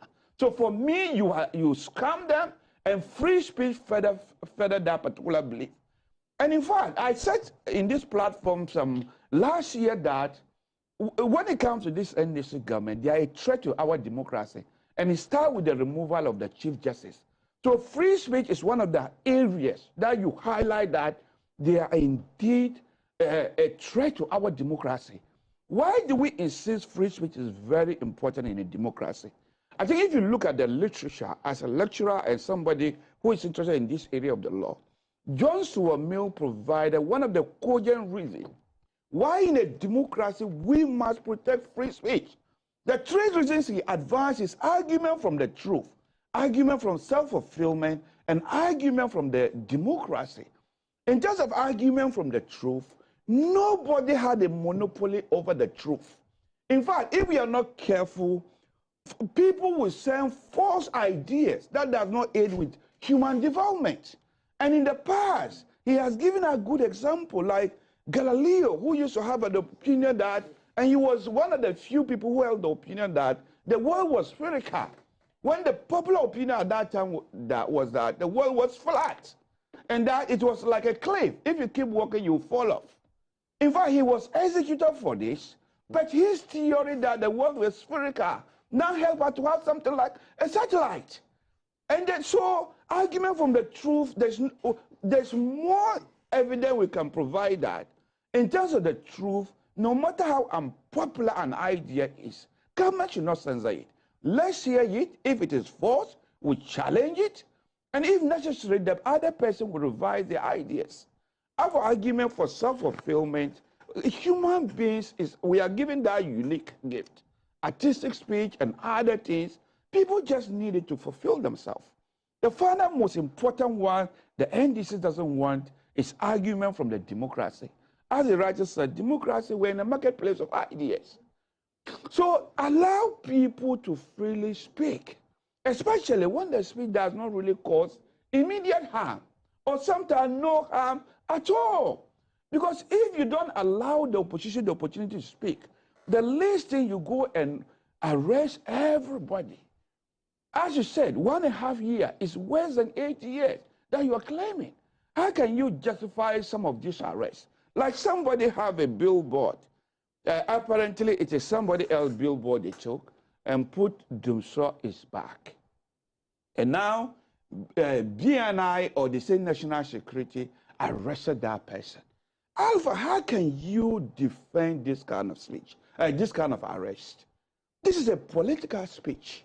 What harm has it caused? The literature said we should intervene when there is harm caused. And one of the harm could be hate speech or dangerous speech or speeches that goes outside it. Dumso is back and then put your Muhammad photo there. What harm does it cause? Some of your communicators have defended that arrest, saying that the president is a president. How can somebody talk about that, about him? Others even added that, Abronya or somebody added that he impregnated the daughter or the sister. The Constitution, as the writer said, have provided ways we address these things. So for me, if you come to the limitation and whether we should implement certain limitation, the Constitution have already provided for them. For me to intervene in terms of behavior is to ask ourselves, the speaker, the way they acted, has it rise to the level of criminality? That should be the test. And for me, what the lady said about the billboard, it doesn't rise to the level of criminality. A Bronya issue has not rise to the level of criminality. So if you use a criminal law in dealing with him, that is wrong. It is for this reason that the minority leader said he has lost respect for the judge. Okay. As the writer said, you yourself have seen that. What you have said tell us that the judge has abandoned the law and taken into consideration irrelevant matters. So, for example, if he has already spoken, if in terms of free speech. So you should be ending on this one right after. Okay. If in terms of free speech, he says something outside and says something again, he has been brought. We have not yet made determination as to whether what he said is criminal or not. And the judge has already concluded that if I send you out, you're going to say something similar to that, or you commit similar offenses. Does that stop him from saying exactly that in custody? No, it doesn't. Because he still has his mouth intact. He can still say that in custody. So for me, the judge was considering irrelevant materials. Right. And that is a mark of intolerance in your government. And it exposes you as hypocrites. Things that you complain in opposition, you cannot even stand up to implement them when you are in power. Thank you. Thank you. Lawyer Kwame. It sounds nice calling you Lawyer Kwame. Now, Kwame, two things for me. Then maybe you would go into what you say. No two things for me. No maybe in your delivery, right? You try and explain to us what Section 2. I mean, not to interpret it, but when we say it criminalizes publication of statements or rumors or reports likely to cause fear and alarm, what really is the spirit behind this? And again, are we, with all this we are doing, are we not in a way cleaning the line between the judiciary and the executive with this discussions ongoing? It's as if now we are putting judiciary and executive together in one bucket. Well, KOJO, the beauty about democracy is that we get an opportunity as people to vent our spleen and to comment on matters of national importance.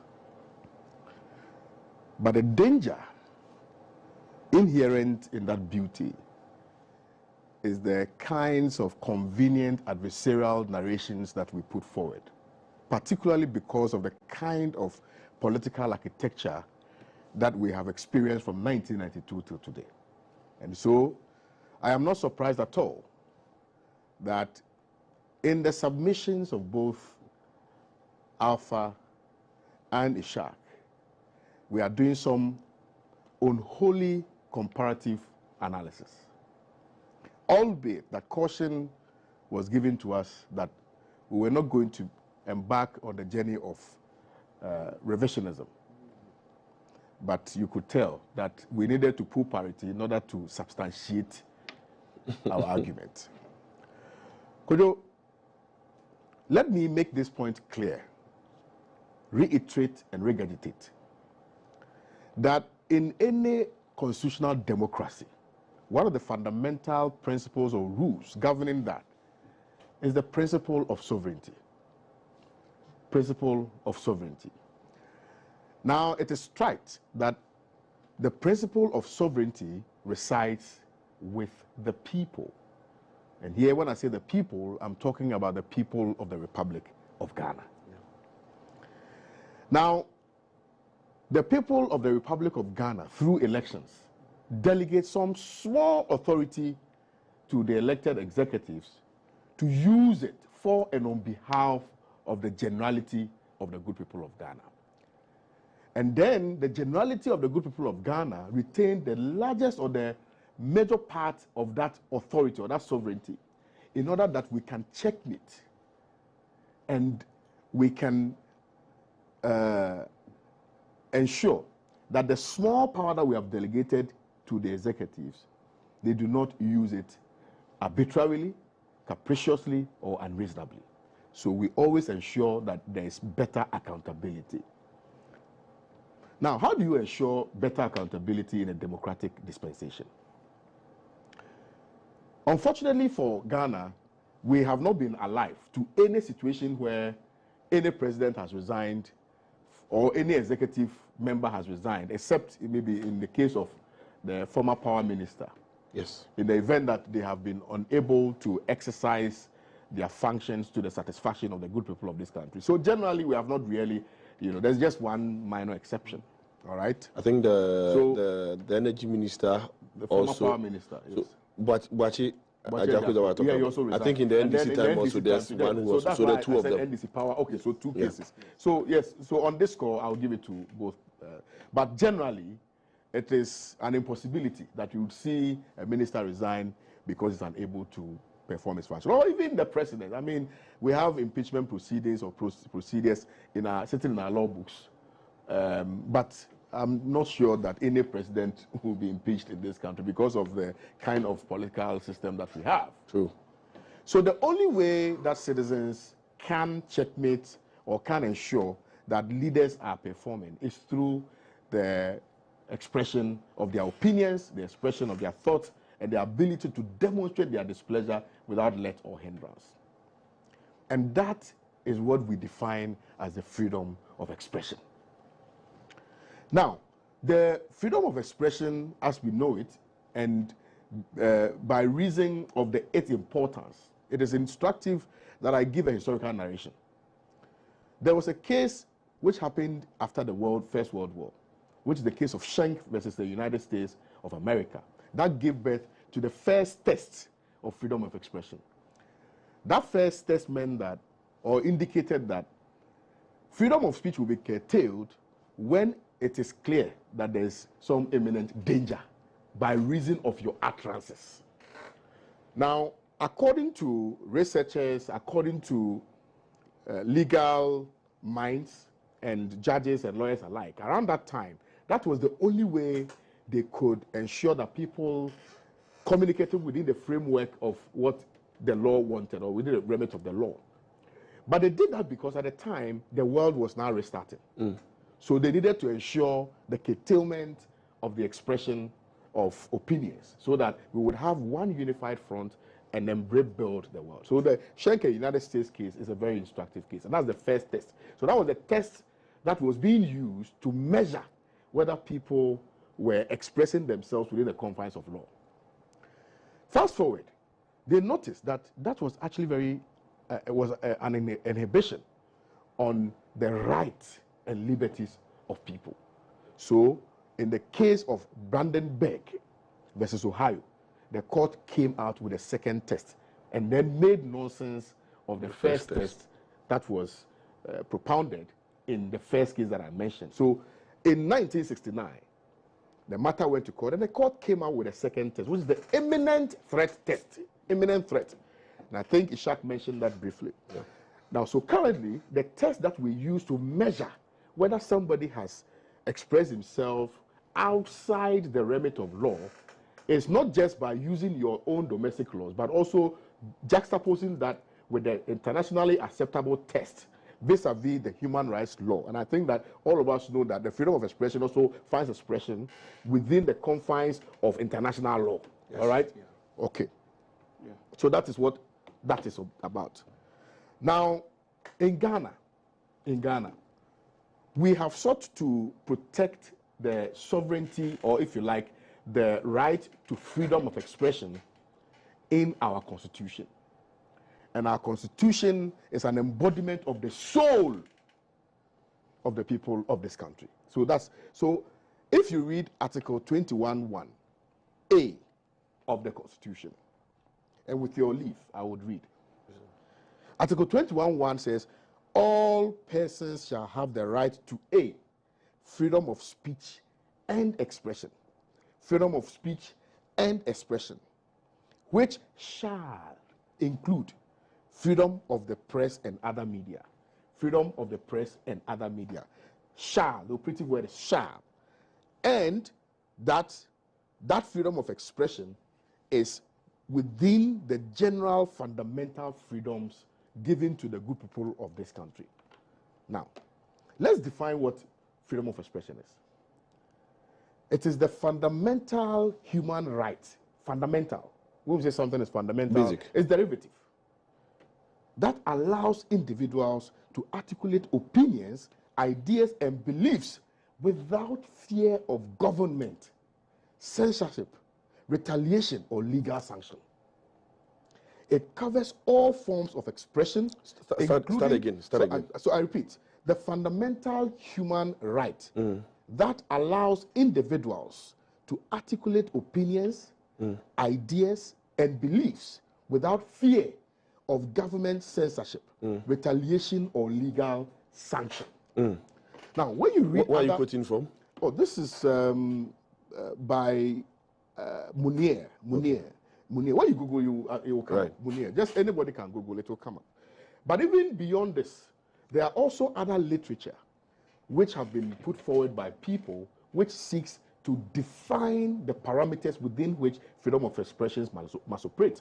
In fact, other literature say that people must say uncomfortable things, things that they feel, what they feel, how they feel.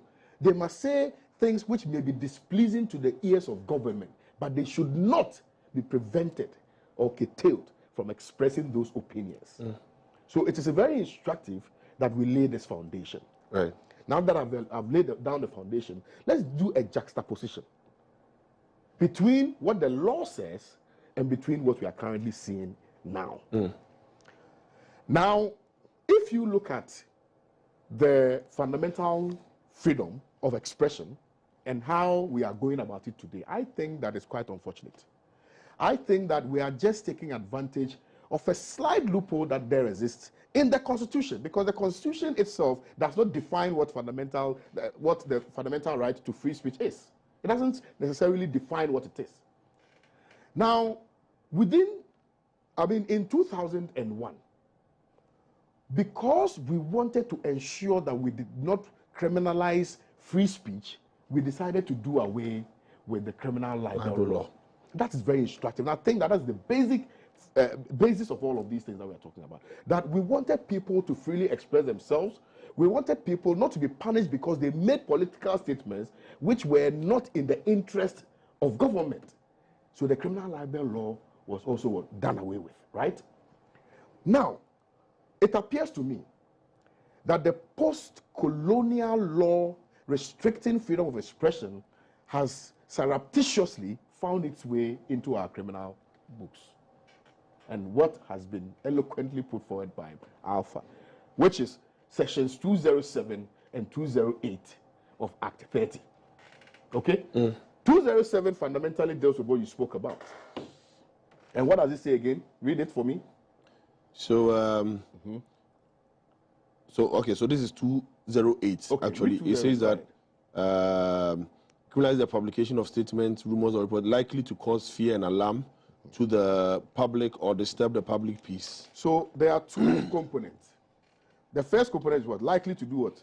Likely to cause fear and alarm to the public. Fear, alarm. Yes. And the second component is to disturb the public peace. To disturb the public peace. Look for 207 for me. Okay, give me a minute. Look for 207 for me. Look for 207 for me. Because I want to do a proper juxtaposition and see and tell you and conclude immediately that what we are seeing today is actually a sorry spectacle. Now, let me even start the narration or the argument from the perspective of 208 that you just read. 208 simply says that we are going to curtail that fundamental right to free speech if it is evident. And I like what we call, I like some descriptions and everything. Said, if it is materially significant, that it is likely to cause fear or alarm. That's the first component. And the second component being to disturb the public peace. So then let's now marry that with the statements which were made by Abronia. the statements which were made by Abronia, is it that it is likely to cause fear and panic?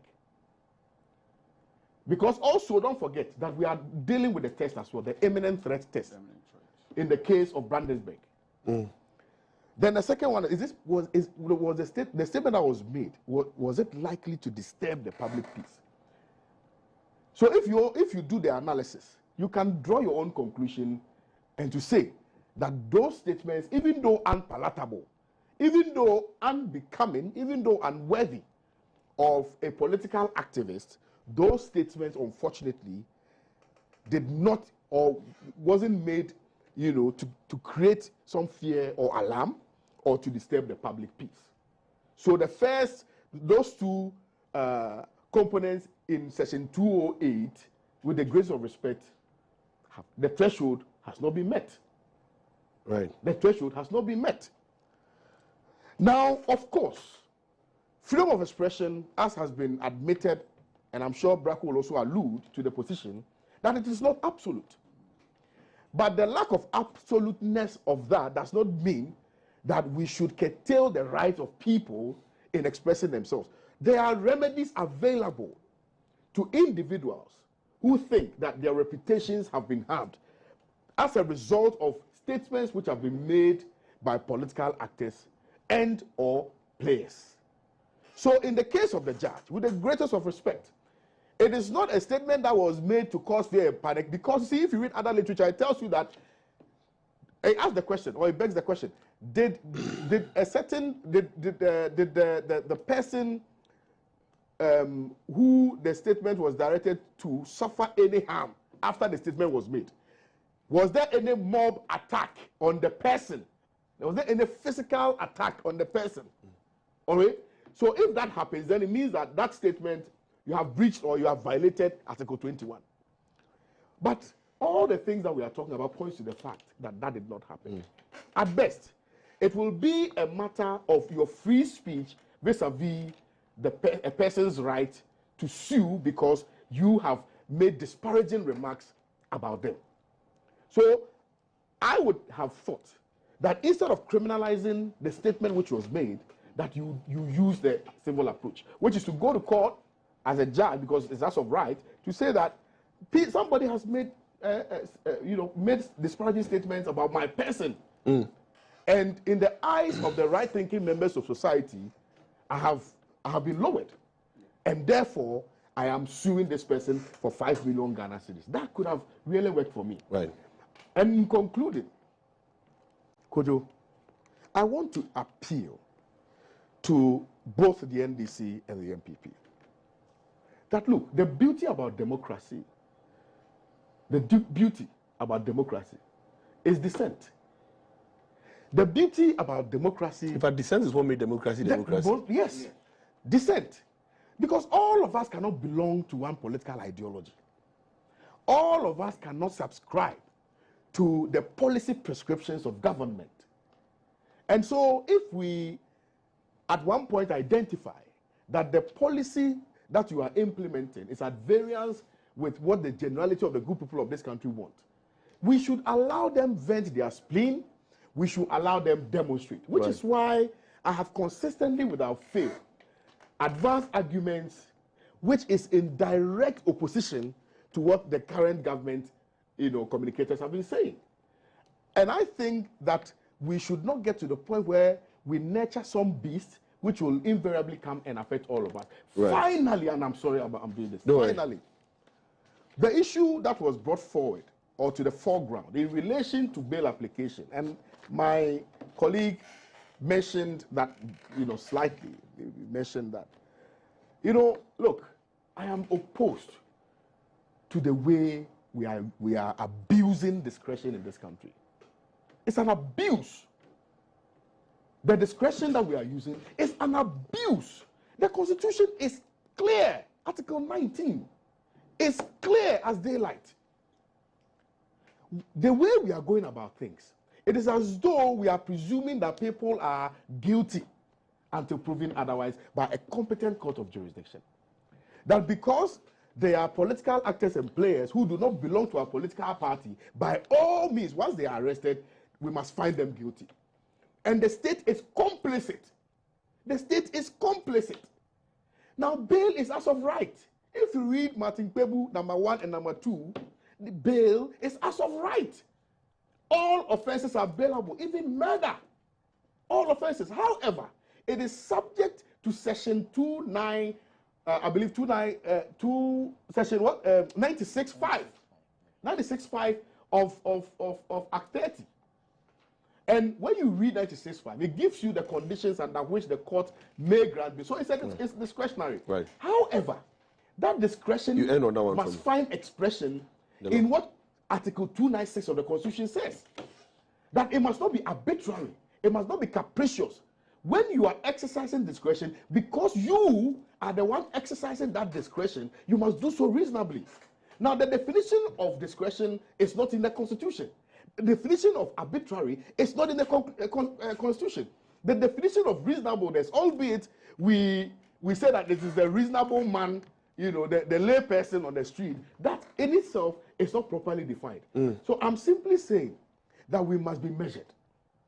We must be extremely measured in how we are using the law to create this, some semblance of punishment. And the Constitution finally, Constitution says that bail must not be used as a punishment. Thank you. So please, in respect of these matters, I beg to really widely differ from popular opinion. I am not a sycophant. What is wrong is wrong. What is right must be supported. Thank you. On this occasion, the way the current administration, well, I won't say the current administration generally, but the way some political actors in place are conducting themselves, I am afraid for what may happen tomorrow. Thank you. So that has been a whole 25 minutes exposition. No, lecture. Okay. I don't know whether the authorities in UPSA... UPSA, if you know the amount of notes Alpha has made. No, because this one, I was doing my interview. Yes, I mean, that's what UPSA are paying attention. And once Braco approves, it means that UPSA. Yes, so we have in studio, he's joined as a lawyer, Austin Kwabena Braco Powers. Within the course of the week, I think he had a wreath of summons to the Supreme Court. Lawyer, is that correct? That's right. That's right, right? Yes. So basically, So I'm sure they'll join the case. this is the rate, yes. So you are nullifying the section 208 of the Act of Act 29 and 76 of Act 775, and you want the Supreme Court to interpret it properly for us. So I mean, in the course of it, I'm sure you bring it up. But one key thing, when Kwame was speaking or lecturing, he said, which drew my attention and it's even making me scared to speak, is if I am saying something at this point that I truly believe to be true, and so I'm saying it as a journalist, but later found not to be true, what it means in here is that I can be held from 207 and 208 to be publishing false news, and I can go through what I'm going through. I think it's one of the things that you stated in your writ. Anyway, that's your good morning. Yes. KOJO, we need to understand that free speech is not a gift from the government to the people of Ghana. It is a right that citizens retain against government. And in Ghana, in this year, 2026, the distinction must be made clearly. But, KOJO, before I double in the provisions that you touch on, it is important to set the record straight. The MPP is accusing the government of, or the MPP is saying, is claiming that Ghana's democracy or democratic credentials are under threat by reason of what is happening. That is the arrest and the denial of bail to Abronya DC. But we need to understand that when we reduce conversations into political partisanship, there won't be any winners.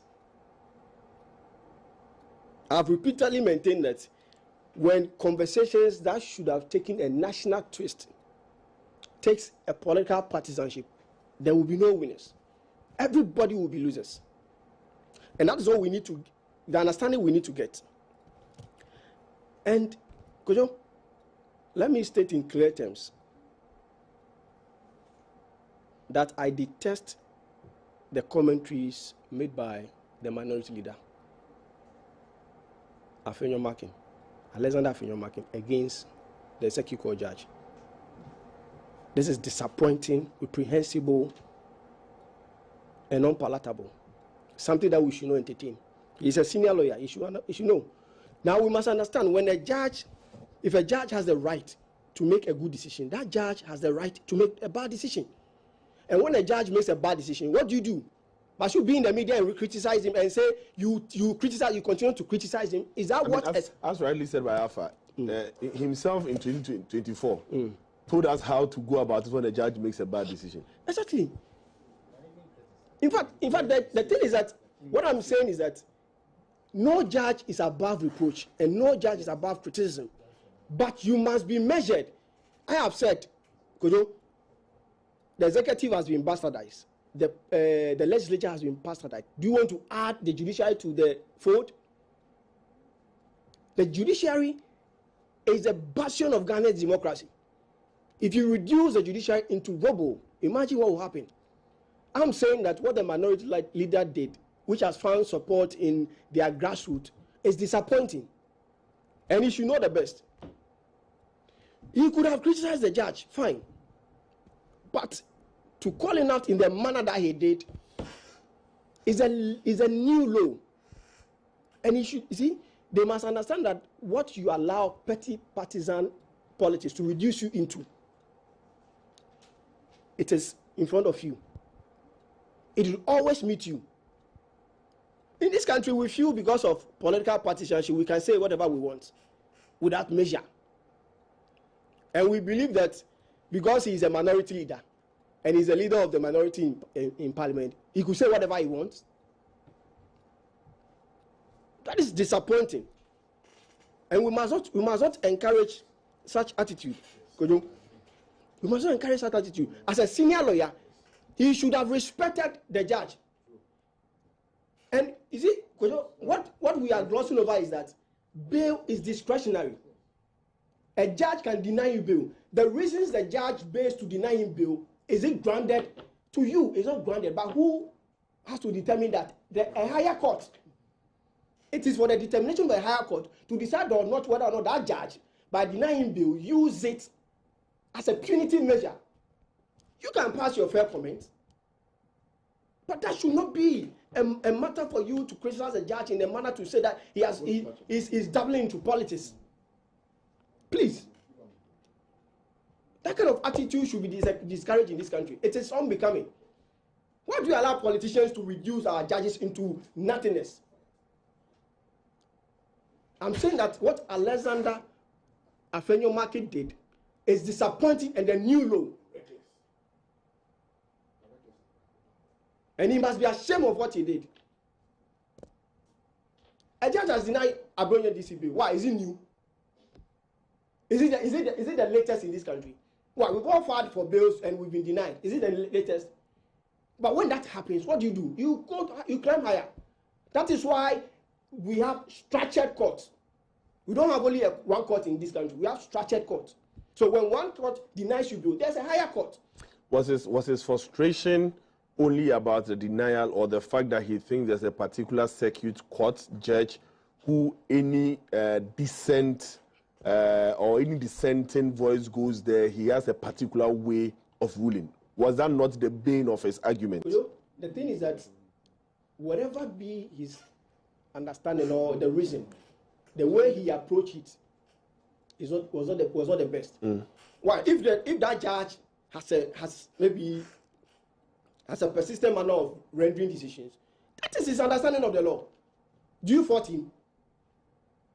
That is why we have higher court. That's why we have higher court. If that judge, that's what I've maintained, and it is clear. When a judge, even the Supreme Court has made it clear that when a judge has the right to make good decision, that judge has the same right to make a bad decision. So when a judge makes a decision, you feel it is bad. What do? You climb higher. KOJO, let me dive into this conversation. Currently, as we sit here, a session or our sessions 207 and 208 not part of our laws.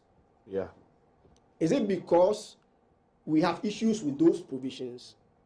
The police must not act on them? Or is it because we have problems with those provisions? The government must suspend the operation of those sessions? Is that our understanding? You rightly articulated, I have filed a writ at the Supreme Court.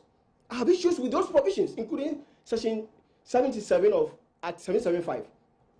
Does it mean section 207 and 208, nobody can be arrested and prosecuted under those provisions? Let us be careful of the commentaries we make. And you see, as to whether or not the decision of the police to arrest Abronia DC, based on the allegations that the allegations leveled against him, amount to reasonableness, is for the court to determine. When you say there's a test, does the test control the police? Are the police supposed to go by the test? The test does not regulate the police, it regulates the court. I said the police must use the test, the so-called reasonable test, in deciding on whether or not to arrest somebody for under section 207 and 208.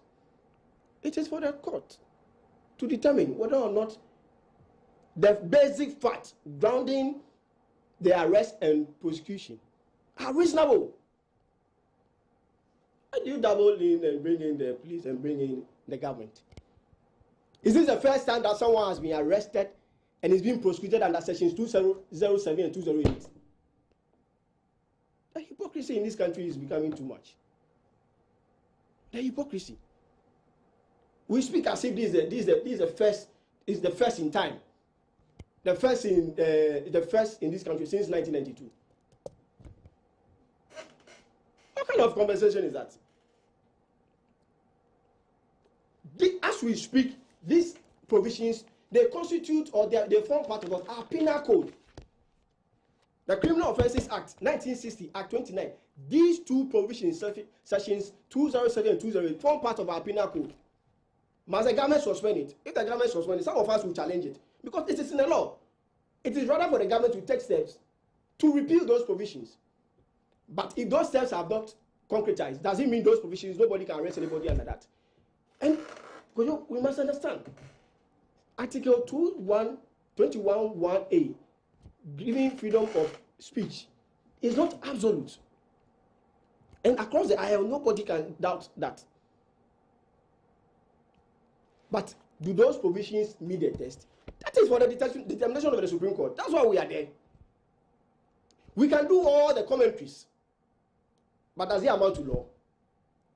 When the Supreme Court speaks, everybody sleeps.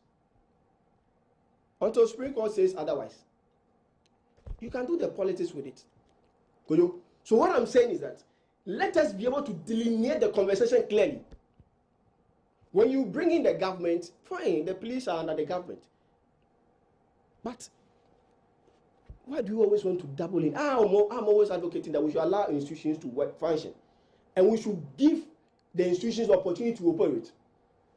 Every decision by the police, we always bring in the government. It is the government that is asking them to do that. It's the government that's asking the police. What kind of conversation is that? We won't progress when we start doubling into this conversation. That is petty partisan politics speaking. Because I have said I have issues with those provisions, the three provisions. But does it make it a bad law?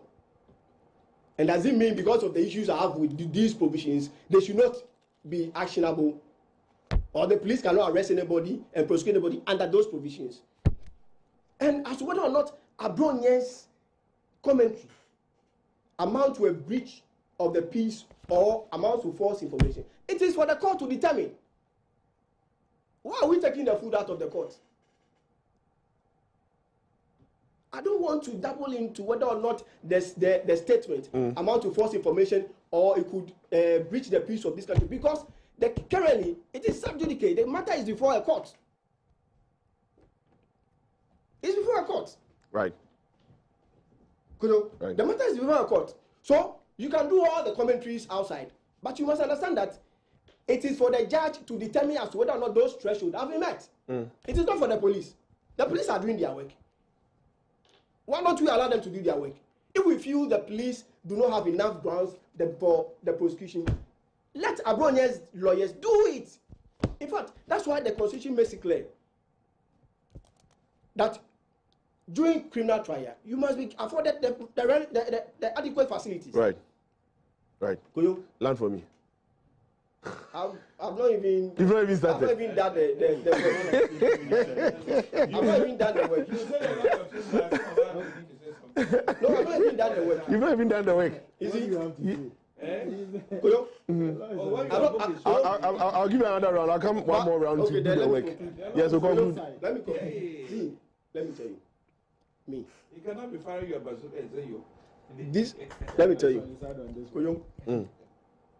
Let us not bring in the government, because the MPP is not clean when we come to this conversation.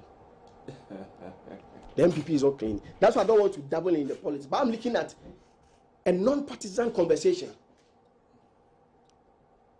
It is, and I'm saying that the police, those tests advocate or advance of or let me say formulated by the court, do not guide the police. Right. Okay. Those formulated tests are to guide the judges. The judges. So the courts. Okay. Right. And again, as to whether or not the Circuit Court Judge 9 used the denial of Adonia's bail is punitive. Or not. It's not for our determination to make. So a higher court to make. Okay. Thank you. Now, no, before you make your quick point, so I'm going to go across the table again. Apart from Powers, who I'll probably give 5 minutes, everybody else I'm giving you 3 minutes. Okay. Because I need to move to the next topic. That's okay. And I need to close at 10 o'clock. That's okay. So I'm giving each of you 3 minutes. Yeah. Yes. So you have to do your epistle, honestly, your epistles in 3 minutes. Senior Bracco has tackled a lot of things on my book. So you cancel them? So most of them I'll cancel. Once that's found the expression on the show, okay, I think that I'll just let them go. But quick ones that have not been spoken to. Senior Ishak said that Anthony Julius has been defending these arrests and the criminalization of free speech. Because I made the point that if you look at the tone of government, it does not seem like government is justifying this, right? Not only him, many of them. Yes, but that is not true. That is not true. I actually watched. I actually even watched that show, right? What Anthony Julius said is that free speech, like Senior Bracco has intimated across the table, is not absolute and is subject to respect for rights and freedoms of others and the public interest. And that when someone has made statement that he has seen guns being transported, is this something that the security agency should take interest in? He asked the panel, when someone says that he is going to kill the president, is this something that the security agencies are supposed to be interested in, which brings in the qualification that Article 12 to put on all freedoms and rights? If you listen to Anthony Julius, he has been consistent in expressing reservation about the propriety of Section 207 and 208, as any student of the law would do. So it is not true that Anthony Julius has been defending this arrest and justifying same. Okay. Now, the next thing he said is that because President Mahama in the past had written an open letter condemning this arrest and all of that, he is now hypocritical, supervising over a regime like that. I'm very pleased that Senior Bracco has dealt with the nuances when it comes to the operation of the police in respect of executive control. But you see, exactly what I wanted to avoid is what Senior Shaq, because I started by saying that I, for a personal position, do not think that when these topics come up, we should do a revisionist approach where we go back to what the MPP has done. So I moved away from there and gave you the data that speaks to press freedom performance of this government. But then he went on to say that it has been hypocritical.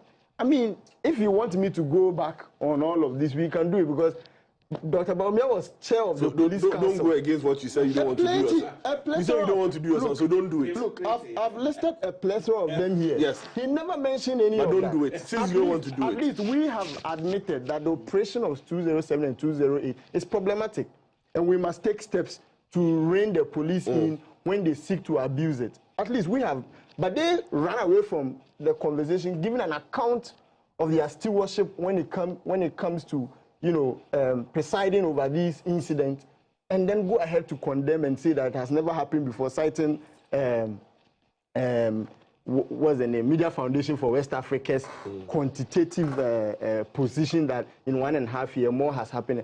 If I should tell you, in 2017, just within the first year, one of the first casualties was Apia Stadium, September 2017. It was just within the first year. So I don't know what, and I can list a number of them. We don't have to go there. Now, you have a minute more, so. Yes, yes. So Senior Danso also mentioned that the judge may have looked at irrelevant matters in the. He only referenced what Ishaka said in his lecture. No, I wrote it down. He says that the judge may have looked at irrelevant matters in the consideration of the bill. And I just wanted to point out that. No. I never used irrelevant. Oh, I wrote it. But I know what he was saying was that Ishaka said something. You were saying that. I spoke about the discretion. Yes. Yeah, but I didn't use the word irrelevant. Yes, he had taken it. Okay, so you make your point. And that it is hypocritical of this government. I just wanted to point out, like Senior Bracco has already done, that when the judgment was released, we got to find out that he actually exercised that discretion because Abroye had already been on bail for a similar offense. So the judge, seeing that he had been brought back for that same offense, and as Section 96(5), one of the considerations for refusal of bail when you are considering exercising your discretion, if you commit further offense, so the judge says, but you were here for this, you are going to commit another offense, I do not think that I have to grant you bail. You can disagree with that exercise of discretion, but there's a way to challenge the discretion. And once again, I won't go there because Bracco has dealt with how despicable the conduct of the minority leader is. Are you going to do a last speech? No, I'm just going to do a last one. In respect of the commentary that he made on the judge and how that brings the administration of justice. So I'll give you extra 15 seconds, please do it. Administration of justice into opprobrium. We need to also point out that, you see, the judge did not draft those charges. And it is somewhat very unfair that because the judiciary does not have a spokesperson or they are not in the practice of defending themselves openly, sometimes we say some of these things, they never get to answer. They did not draft those charges. A charge sheet has been drafted and put before the judge. As to whether it meets the test under 208, we didn't even get there. A preliminary matter when a criminal proceeding starts is consideration of bail. So if I say that in considering bail, I know that you have committed an offense, and so because of that, I'm denying you bail, it is not the same as upholding those charges, that those charges amount to you publishing false news or saying something likely to breach the peace. It's not the same as that. We have not even gotten to trial. And that point must be made clear. The judge then comes to the conclusion that it's a similar yes. offense. No, it was factual. It's factual. No, he wrote it in the judgment. Listen to what he said. No, I'm saying that. No, listen to what you are saying that a determination has not been made, and yet the judge found it expedient. No, to refuse bail on the basis of the previous case. No. Senior, let me clarify because I know, but it's because Kwame has come in, so just clarify. So I need that clarity. So let me clarify. I have not said that substantive matter had been determined. What is contained in the judgment is that he had appeared before that judge on a similar offense as contained in that charge sheet, and he had been granted bail. While on bail, he committed another offense. A similar offense? Yes, a similar offense for which he has been brought before the judge. As to whether that offense will meet... Alleged offense. Fine, alleged offense. It's contained in the charge sheet, so don't worry. As to whether it will meet the threshold or not, it hadn't been decided. But the judge said that you're on bail for this offense. This same offense has been brought before me, and the 96 I have discretion to disallow bail. So that is exactly what, and it's contained in the judgment. Okay, Kwame, your 3 minutes. Well, you see... You have 5 minutes, you've used one already. One of the things about political communication is the expression of opinions. Yeah. All of us are expressing our opinions. All of us seated here. Nobody is expressing law because it is not within our remit to interpret the law. None of us.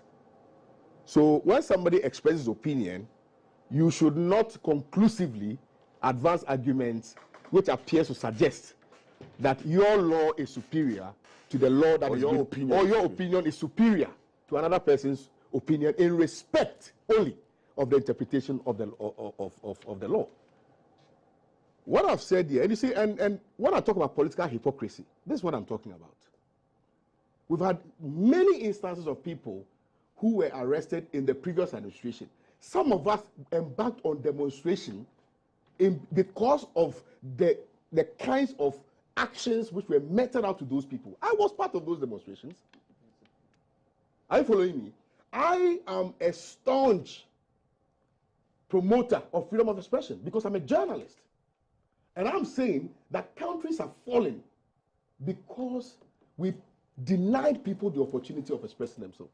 And let me take you to the Akan Palace. Ensure a tire punchenia. When you deny people the opportunity of expressing themselves, what will happen will be the Arab Spring. The only reason why our democracy has survived over these years is because we have allowed adversarial narrations to be firmly grounded in our political discourse. That is the only reason why our democracy has survived. Do you think that is it the deliberateness on the part of any judge or the deliberateness on the part of any politician?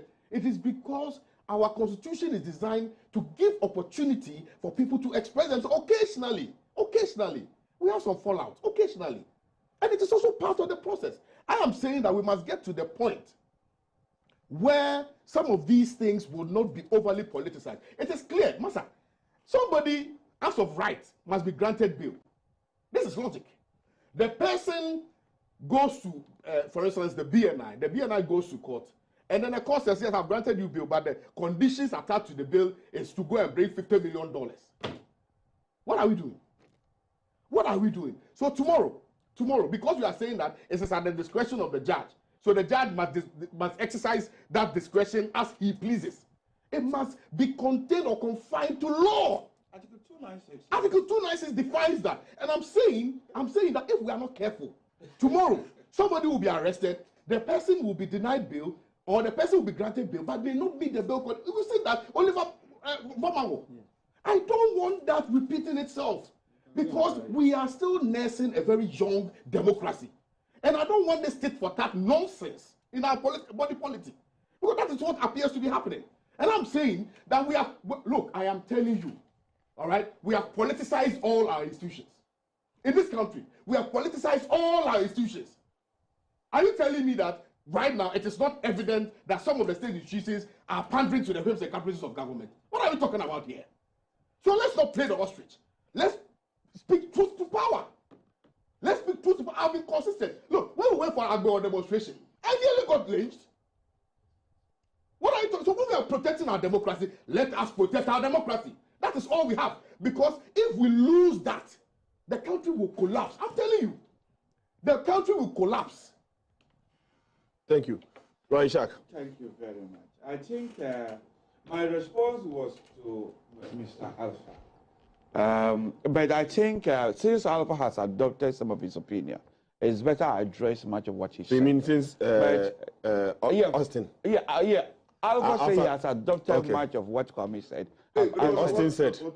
What Austin said. So you are now addressing Austin. So I think, but with just one word for Alpha. Alpha is a living example of the hypocrisy. His submission here is a living of the example of the hypocrisy I spoke about the president, which he tried to denounce the charge. You said we shouldn't talk about something, and you are here saying exactly that, making reference to exactly that. But when it comes to speaking in the national interest, I think he needed to Mr. Austin said he was speaking. Mr. Austin said, my time's up when he charged you. Mr. Austin said he was speaking in the national interest. I don't think so. Kwame was speaking in the national interest. Kwame's submission was much neutral, and he speaks to the issues in neutrality ground. Mr. Austin found the need to even say what Afenyo Market said was the new lowest. But I don't know why he has selective memories. In fact, if you look at the law and you look at what the judge was doing, the judge abandoned the law and he was doing something else. Look, and we have to remember that the judges are not about the law. The court is a creature of the law. It takes law to appoint a judge. And we must retain the right to criticize judgment. So, for example, Afenyomark is saying that he has no respect for the judge. My interpretation of that, because the judge has abandoned the law and was doing something else.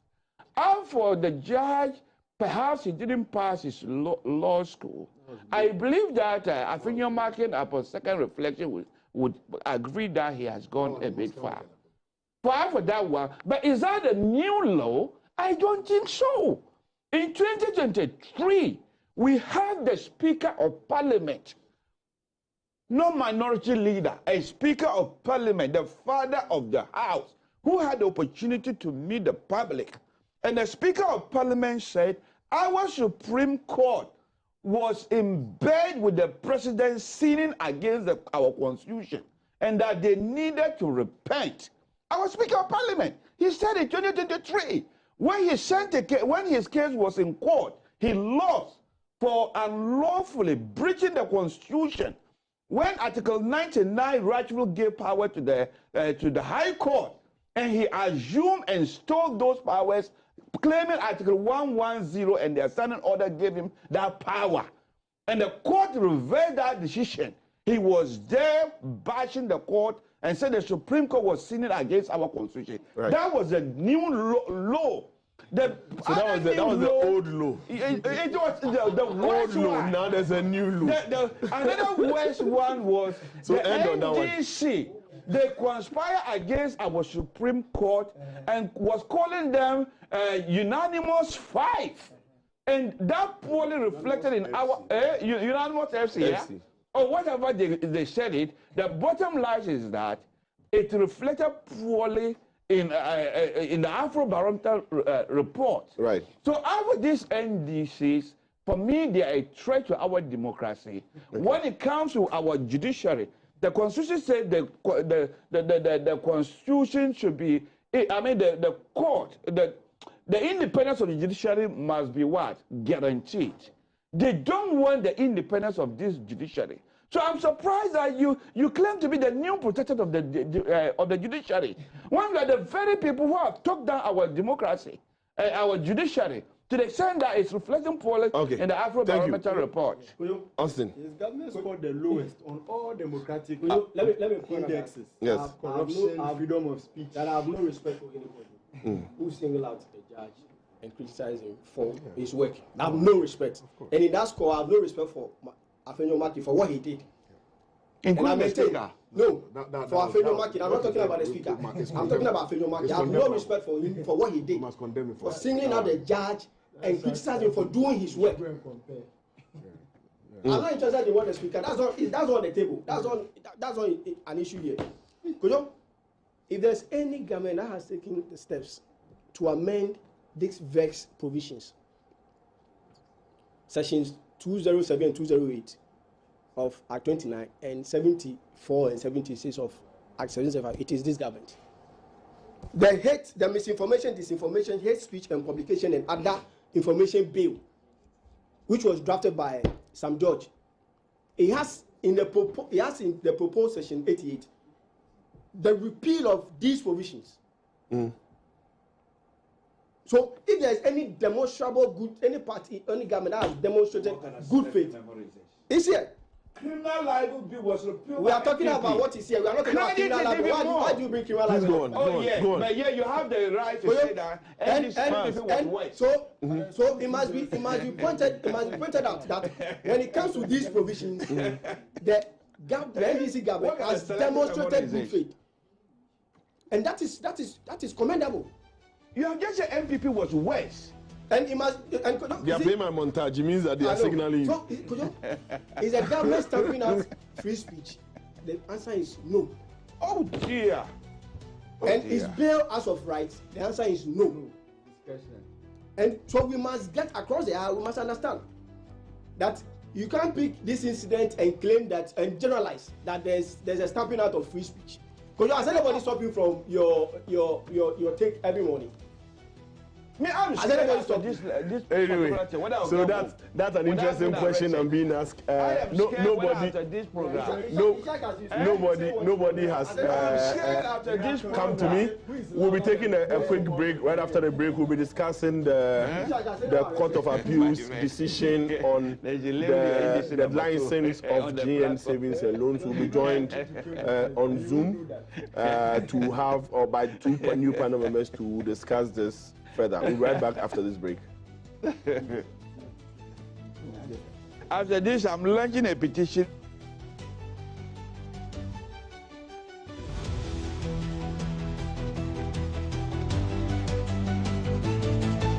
Stay back and stay safe. The National Petroleum Authority is cautioning the public to desist from scooping or fetching fuel from overturned fuel tankers at accident scenes. Do not get closer to the scene in an attempt to take videos or pictures. Inhaling the petroleum product is detrimental to your health. Worst of all, petroleum products are volatile and highly flammable, and a small spark can trigger a catastrophic explosion, causing deaths and loss of property. Call the Ghana Fire Service or Ghana Police personnel to handle the scene, or reach the National Petroleum Authority's contact center on 0302 550 380. Your life is worth more than a gallon of fuel. This Save a Life campaign is from the National Petroleum Authority. For decades, we have helped businesses connect with their trade partners all over the globe. From Ghana to Burkina Faso, Côte d'Ivoire, Benin, Togo, Senegal, China, Morocco, France, Netherlands, and many other countries. We have made it possible to bring Ghana to the world. We have brought small and medium businesses closer to their customers across the regions in Ghana with our SME support facilities. We have brought relief and smiles to the faces of families with our employee personal loans. With our cutting-edge technology and digital support, we take the burden of complex thinking off you, making life simple. That is who we are, as close as a partner. Bank of Africa. We are indeed the African bank with the global reach.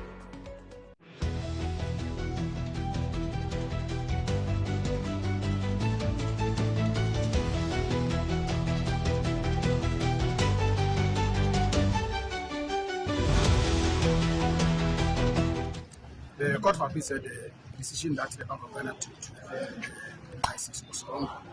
And so they ordered the bank to reinstate the license. The receiver is now in charge of the bank and all its assets. The receiver has also been asked to hand over all the assets to the bank, to the bank. And the management also will return back to the bank immediately. And so we will take the necessary steps to get the judgment enforced. What will be the next steps after this? Well, the next steps is that we need to find into a judgment and proceed from there. So that we will the court processes.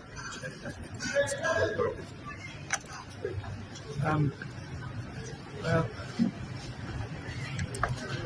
it's been a difficult, very, very difficult 7 years. We want to thank family. We want to thank all of our employees. We've had some very, very, very loyal, hardworking employees who have stood with us all these years. And definitely we give thanks to Almighty for keeping us healthy enough to be where we are. Because this has been a very, very tough, very difficult time that we have gone through. It's just unimaginable. There's a lot to say, but not today. At an appropriate time, we will hold a press conference to go through what we have experienced and the difficulties moving forward. What I want to say also is that we are in a very good political environment. That is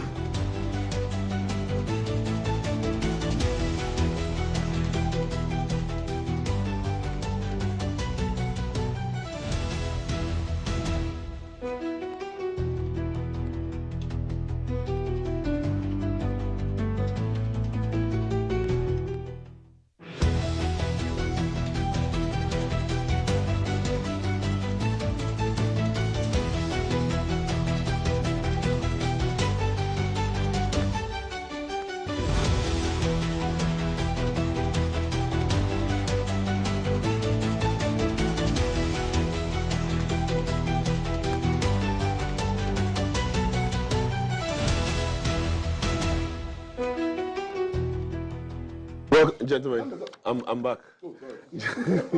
Welcome back from the break. Current Agenda is proudly sponsored by Bank of Africa and the NPA.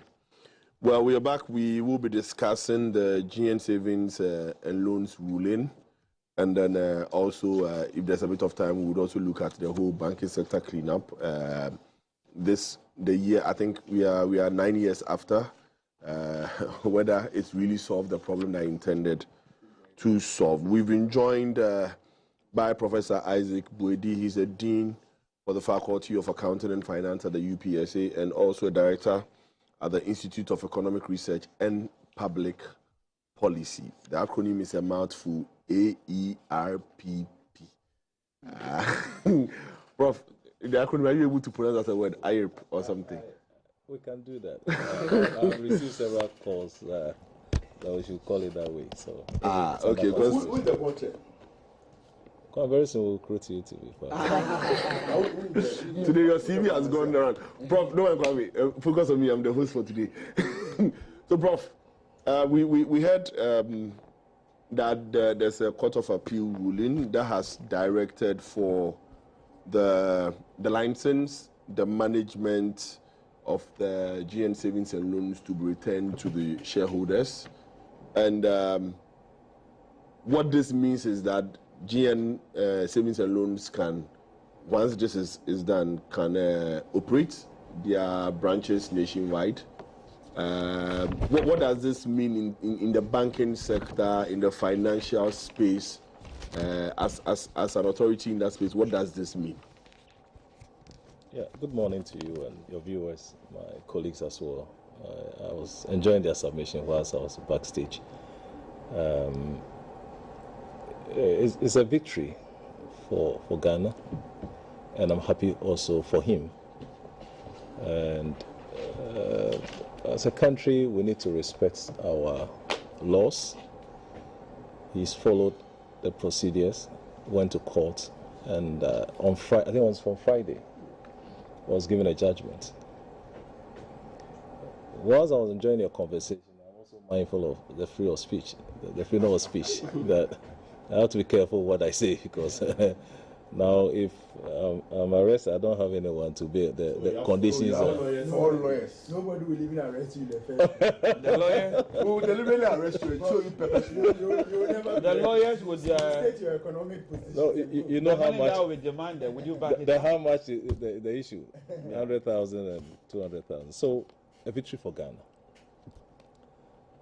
But if you want to discuss this thoroughly, you need to master the chronology. And I asked a few questions before I even focus on the various stages. Was this captured in NDC manifesto? The restoration of the collapsed banks? Was it captured? Yeah, it was. I don't have. It was a promise. It was a promise, yes. If you listen to the last SONA in 2016, the president today mentioned that lack of supervision from the central bank had resulted in some of these banks, the collapsed ones, to indulge in pyramid schemes and the rest. You can listen to that tape and you get the answers for yourself. Who was a lawyer for Indun months ago? Justice Cesar. In respect of this was clear to Salinga. Yeah. This case? Yes. When Justice got the deputy AG. Okay. He has handed over all his private cases, so he wasn't the lawyer in this. As in previous cases? Who was? Yes, when he was in previous practice. So I'm only asking questions. At the High Court. Which yes, and the ruling had come after he had abandoned the Court of Appeal process. He had nothing to do with it. He was there. He was at the High Court. At the High Court then. That's fine. Did Indom celebrates victory before the judgment.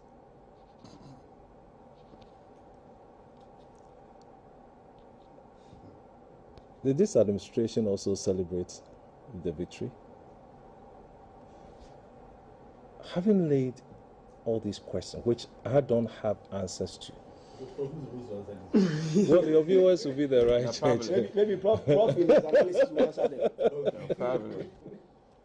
So, I've asked all these questions. I don't have answers, but maybe through our discussion, some of them will be answered.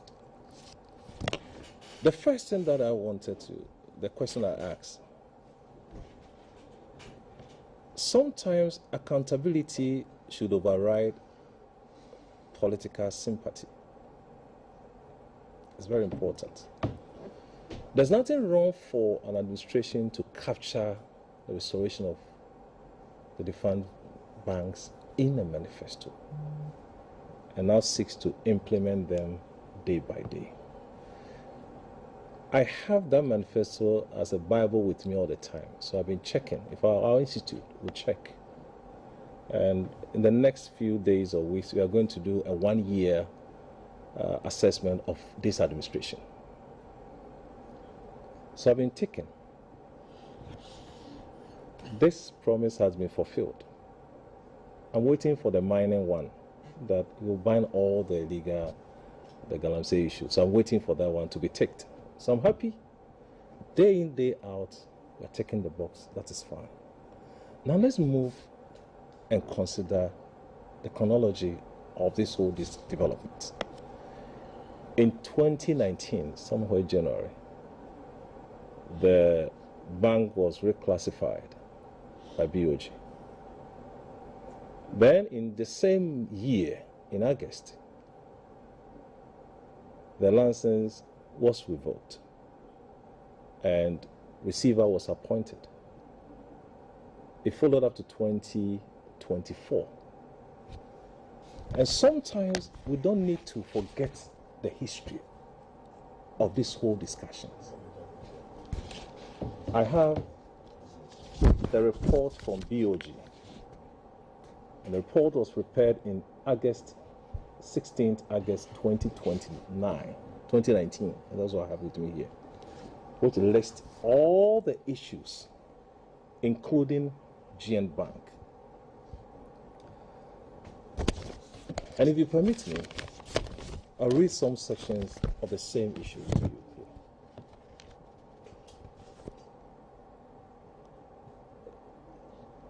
On the GM Bank shareholders have failed to restore the bank to the required regulatory capital and liquidity levels in spite of long-standing promises that new capital was expected from foreign investors. This is a report from BOG that supported the decision to collapse or the claim. And I have all the other institutions. You know, we are talking about 9 banks.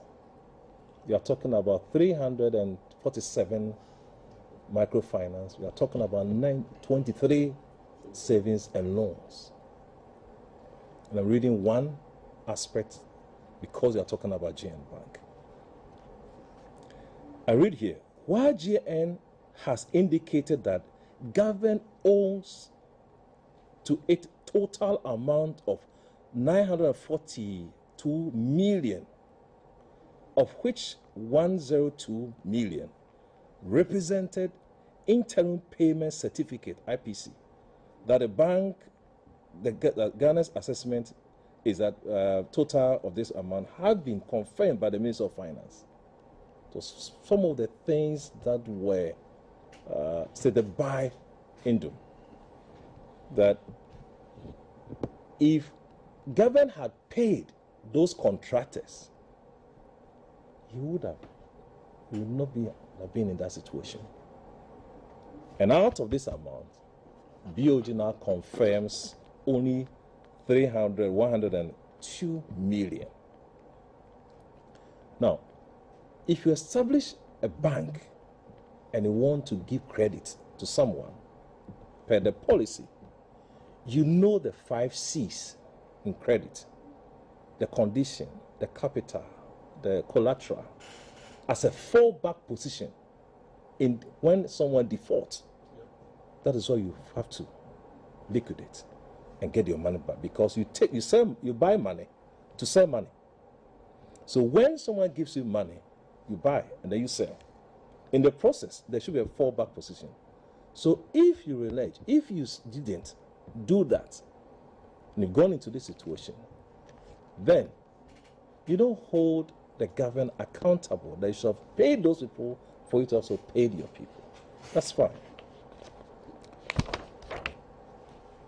It must be noted that GN insolvency problems are largely attributable to overdrafts and other facilities it extended to its related parties who are other companies in the Group Indom network of businesses. It continues. Of particular interest are the funds totaling 761 million that GN, as it then was, placed with its sister companies, the Growth Fund, the Gold Coast Fund Management, and then the Security and Exchange Commission. In addition, GN insolvency and liquidity challenges, the Bank of Ghana had found other regulatory violations such as the following. And I want to mention the last one here. The structure of GN balance sheet clearly shows that bank mobilizes deposits for 8 related companies. The bank mobilizes deposits for 8 related companies. The inability of these related companies to honor their obligations to GN has resulted in serious liquidity challenges and contributed to their insolvency, as its related party exposures are non-performing. The institution's high non-performing loans was mainly attributable to these related party exposures, which were never paid, thereby putting the deposits of 8 customers at risk. Now, this happened to be some of the things said by BOG. That's why they revoked the license. I have no problem if someone wants to challenge. Who gives you license to operate a bank in Ghana? It's BOG. They have their own set and rules and regulations you must follow. BOG. Who withdraws license? BOG. Apex of the entire financial institution. They are in charge. Good. A license has been withdrawn because of some of these things, and that is what is linked to the SONA by a former president in 2016. And I was doing a research some time ago, before the collapse of the banks. A chance of that document, I brought that issue up. I saw that document prepared by the then administration, that those banks had not been performing and should have not been in operation for so many years. They kept that document. It was the same report our president referred to. So when the NPP took over, that report's chance was seen. And they implemented. The outcome, I must say, others have been affected. And sometimes when I talking about this, a bit show kind of remorse of this, not comfortable, because some people have gone through have had a lot of issues. I can understand. Could there have been other options of solving that problem? It's something we will debate, we can talk about every time. My worry here is that after the judgment, what is the credibility of the regulator? What becomes the credibility of BOG today. That a whole apex, highest form, the mother of all financial institutions, dragged to court. And now the judgment is given. I mean, I don't know law. I won't learn from Kwame and my good friends. It's a victory to someone. But my challenge is that this is a financial institution. The apex, they give and they have the authority to withdraw if someone falls foul. Thank you. Thank you. Alpha, I have just a few minutes, so I'll just do 2 minutes across. But where Prof ended, Prof has made a very important and interesting point that the law that founded the BOG gives it the power to license banks, savings and loans, microfinances, and it has that same law gives them the power to revoke such license. Now, the report he's read has indicated reasons why in 2019 the licenses were revoked. They went to court. In 2024, the court upheld these decisions. There's a Court of Appeal ruling that now seems to say that the application was not fair. I'm yet to read the entire ruling, but from what we have heard is that so they should return or they should give back the license. Do you foresee that the BOG appealing this again to insist on what it uncovered being the reason why it revoked the license? Yeah. Before I answer that straight away, because I have limited time, let me capture the essence of the point I want to make. Okay. This ruling from the Court of Appeal reflects the reckless management of the financial sector, as the NDC had already mentioned in opposition. The Court of Appeal just reaffirmed the position of the NDC that the collapse of these banks, most of them was done arbitrarily, there was political interest at stake, and was not done with due process. Prof went into the details and gave us a very good background. And I appreciate Prof's position because he is a financial person and gave the reasons and all of that. But the basis for the judgment is not about the economic reasons or financial reasons for the collapse of the bank. It's about procedure. The reasons may be there. Let's even grant that those reasons, liquidity challenges and all of that. But because the Bank of Ghana itself is regulated by law, the way in which they grant and revoke licenses is regulated by law. That procedure for the revocation of the license is as important as the substantive issues. And that is what the Court of Appeal says. The judgment is not yet out. But from media reports, and I listened to Clentusa Alenga, who is the counsel for Group Indum at the Court of Appeal. It is about the procedure. The Court of Appeal says it's unreasonable, it was unfair. So yes, there may be all of that reasons. But those reasons, when you are applying the regulatory mechanism, must also be within the context of fairness, reasonability, and all of that to stand the test. Now, it's important that we make the point that this ruling has far-reaching implications. And I do not know. The counsel for Group Indum was saying that they don't have instructions yet as to compensation and all that, because they've not been working for 7 years. Their license has been revoked for 7 years.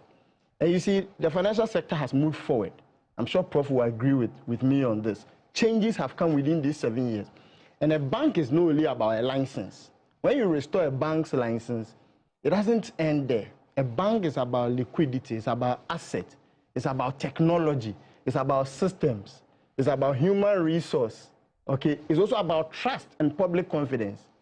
So the Court of Appeal has made a decision that the Bank of Ghana should restore the license and that the asset that was under the receivership of a receiver should be restored back to the owners. That is a Court of Appeal decision. But what is the true implication of the decision that the central bank made in 2019 under the previous government? Will that decision, if it is being considered in totality, have far-reaching implications such that Group Indum will struggle to even resuscitate the bank? Okay. That is the true question. You still not answered my question. That we Considering that this was a campaign promise. Yes. And now where it is, the campaign promise has been fulfilled. You need to listen. The only person who can appeal this case is an appointee yes. of the one who made the campaign promise. Yes, yes. Is there any indication that there might be an appeal? There has not been any indication. It doesn't mean that there will be an appeal or not. The question is, has there been any indication? I have not seen the governor. The Bank of Ghana hasn't responded. He hasn't said anything. The judgment came only Thursday. But you only need to listen to Papa Kwesindu. After the judgment, he was very clear that a certain political climate made it possible for this judgment, alluding to the fact that the revocation in its first place was political. Kwame. Thank you. Well, I think that I am happy that the ends of justice have been met. I was one of the people who didn't take kindly to the decision by the then administration to withdraw and revoke licenses. I thought that that created a huge bottleneck in terms of the distribution of our economic resources. Because we run a class system where we have the upper class, the middle class, and the lower class. And I thought that majority of the young people who were working within the banking institutions were within that middle class bracket, which ostensibly meant that, you know, there was a circle effect of their ability to you know, get work and take care of their families, etc. So I was one of the people who really disagreed and disapproved with that. But it was also very evident to me that this was more like a political attack. It was not born out of genuineness on the part of Bank of Ghana to ensure sanity within the operations of GN Group, because you know the trajectory. First, there was recapitalization deficiency of about $400 billion. You gave them a certain time frame, and by the 31st of, I believe August or so, they said that they have not met, you know, the requirements, and therefore you are withdrawing their banking status license. Then you reduce them to savings and loans. Then you gave them, just within a period of 7 months, they are saying that you've taken the license again. I mean, it was pure political witch hunting. And for me, I am happy that sometimes when you cannot find comfort within the political architecture, you can find comfort within the laws. Thank you. And I'm happy that a judgment has been delivered which finds expression in logic, which finds expression in law, and which finds expression in morality. Thank you. Lawyer Ishak. I disagree with both Kwame and then Alpha here. For me, having listened to the expert in this particular area, in the case of Professor Bode, I am very convinced that the decision that was made in the public interest. I mean, he has catalogued a number of failures that the banks have said to have suffered. Here, it has nothing to do with the government at that time. And you yourself insisted Bank of Ghana. It's an independent institution currently, even though you have appointed yourself spokesperson for them in the recent losses. But if they are an independent institution and they came out with all these reports about the failings of this bank, how can you then attribute it to the then government? And for me, this is not the first time banks have failed. You've alluded to the fact that at the latter period when President Rawlings was in his administration, the famous bank for housing and construction had failed. I mean, are you going to attribute that to the fact that the then government didn't like bank for housing and construction? So for me, no, I'm just asking that rhetorical question. It doesn't matter. He can always say that. But for me, as a believer in the rule of law, I think if that's what the court appeal decision is, we welcome it. But then that is not the end of the tale. The government should assess it and say whether it is in the national interest. If need be, it can go to the Supreme Court. Thank you. But we can already predict the outcome of it. As Roger said, it is in their manifesto. They have done to it, and they are not even assessing the national interest. Thank you. Lawyer Powers? The decision will have serious economic and regulatory meltdowns. And I must admit that the implications will be far and wide.